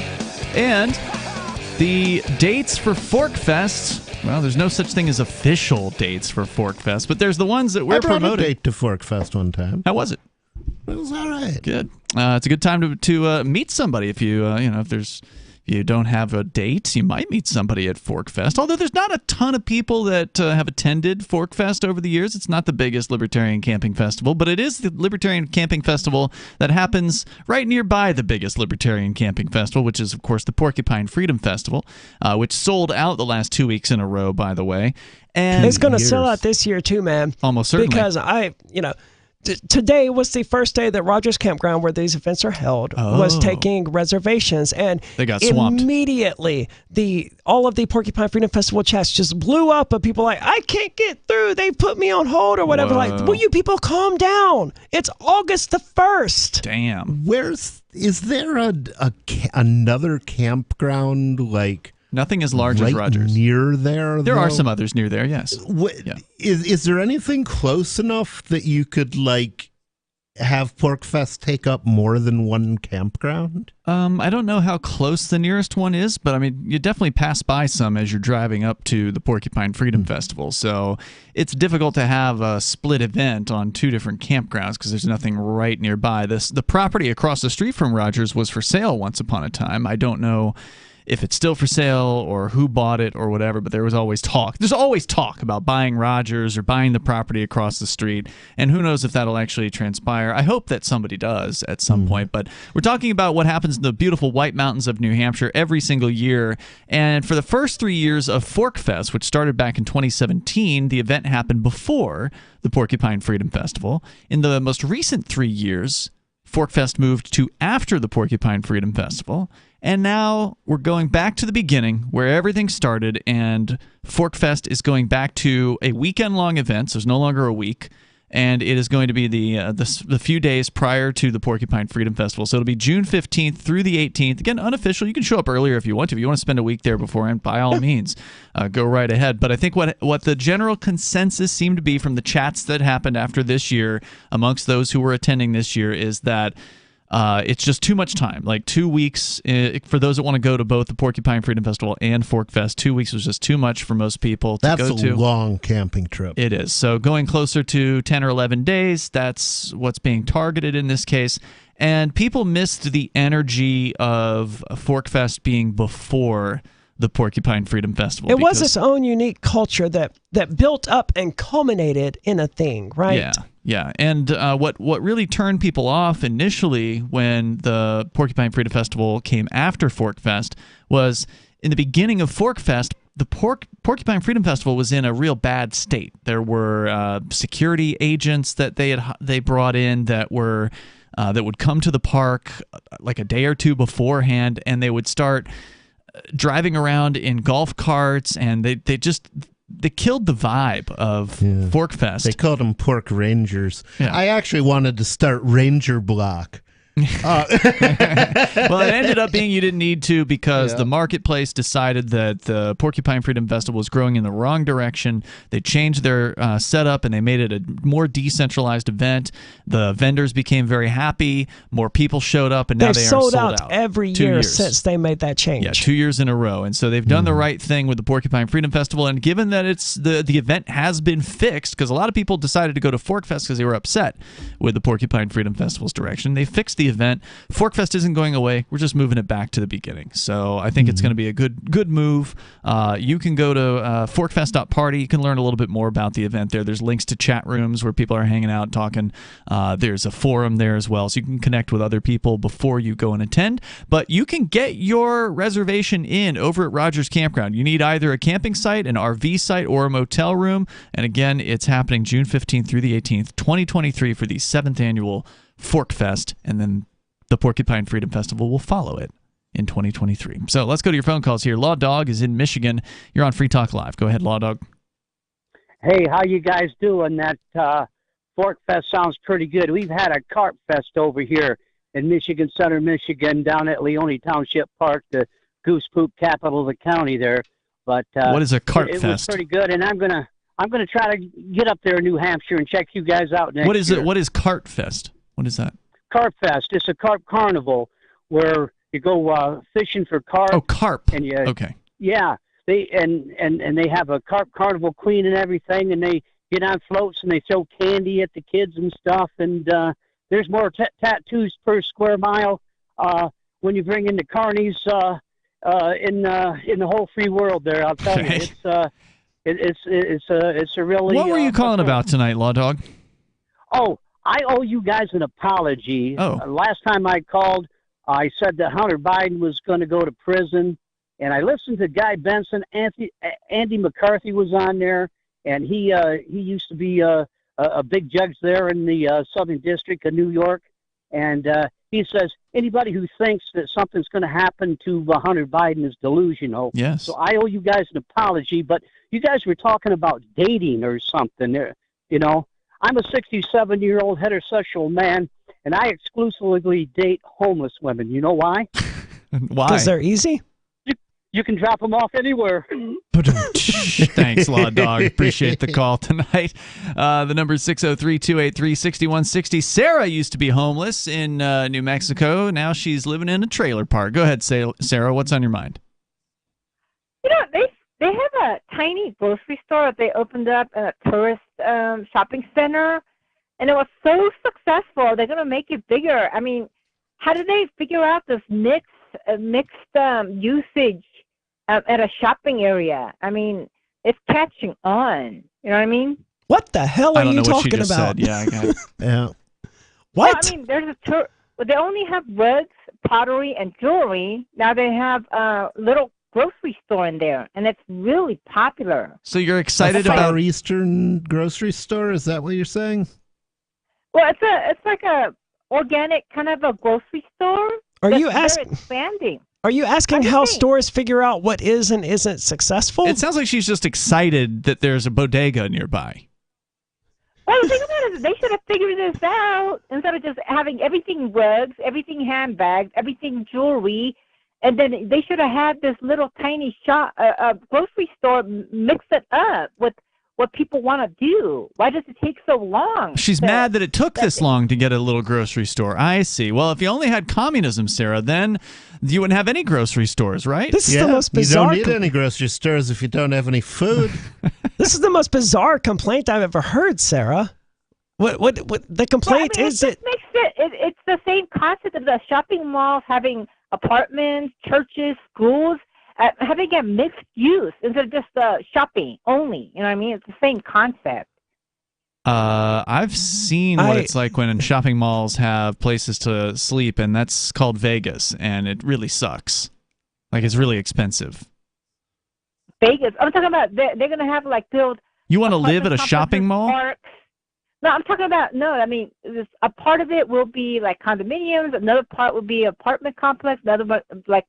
They have mixed usage instead of just having just only shopping malls. This is why we don't need central planners, because people like Sarah want to get in charge of things so they can direct how society is built. Like, if Sarah had her way, she would have what she's talking about right now, and she's mad because somebody didn't put a bodega in her neighborhood sooner rather than later. Thank you, Sarah, for the call tonight. See, that's the opportunity, Sarah, that you're supposed to spot and exploit. You could be a bodega owner right now, but no. That would take work. Gotta be a commie. Yeah, it would take work, and probably wouldn't be allowed by zoning rules, right? Like, you probably couldn't open up a bodega in the trailer park. Well, that's going to be true under communism as well. Yeah. Oh, yeah. All right. So it doesn't matter if you don't have any food. So I just wanted to get this definition here by this anarcho_toad about the drag shows. So the whole time there's this long discussion that's been going on for like 24 hours. He's calling it child abuse. And I said, all right, so nudity's okay, but drag shows are bad. And he says, if you don't see the difference between the nude body, which is not inherently sexual, and I agree with that, and men grinding sexually in children's faces, you are not a serious person. You are a moron, a liar, or both. And I said, dude, you've obviously never been to a drag show. Good Lord. And then he says, no, I see daily videos of men throwing their junk in kids' faces, and you're defending it. That's called child pornography, dude. I said, daily videos? You must be trolling. I've never seen such a thing, so you must be seeking it out. Drag shows are men dressed and fully clothed and as women and singing and dancing. It's not sexual or grinding or targeting kids. Where are these videos this guy's talking about? He's looking at them every single day? This is what he thinks about when he's doing what he's got to do. See you tomorrow night. freetalklive.com. Are you tired of governments murdering people around the world? Stop using their money. There is an alternative. Bitcoin is a stateless, free market, non-political currency. Bitcoin cannot be inflated or controlled by any government. By using their money, you're helping the state. Stop doing it. You have an incredible alternative available now. Learn it, use it, spread it. Get started with Bitcoin at Bitcoin.com. That's Bitcoin.com. There are lots of ways to listen to Free Talk Live. Our podcast has been around since podcasts began, and now the FTL feed is loaded with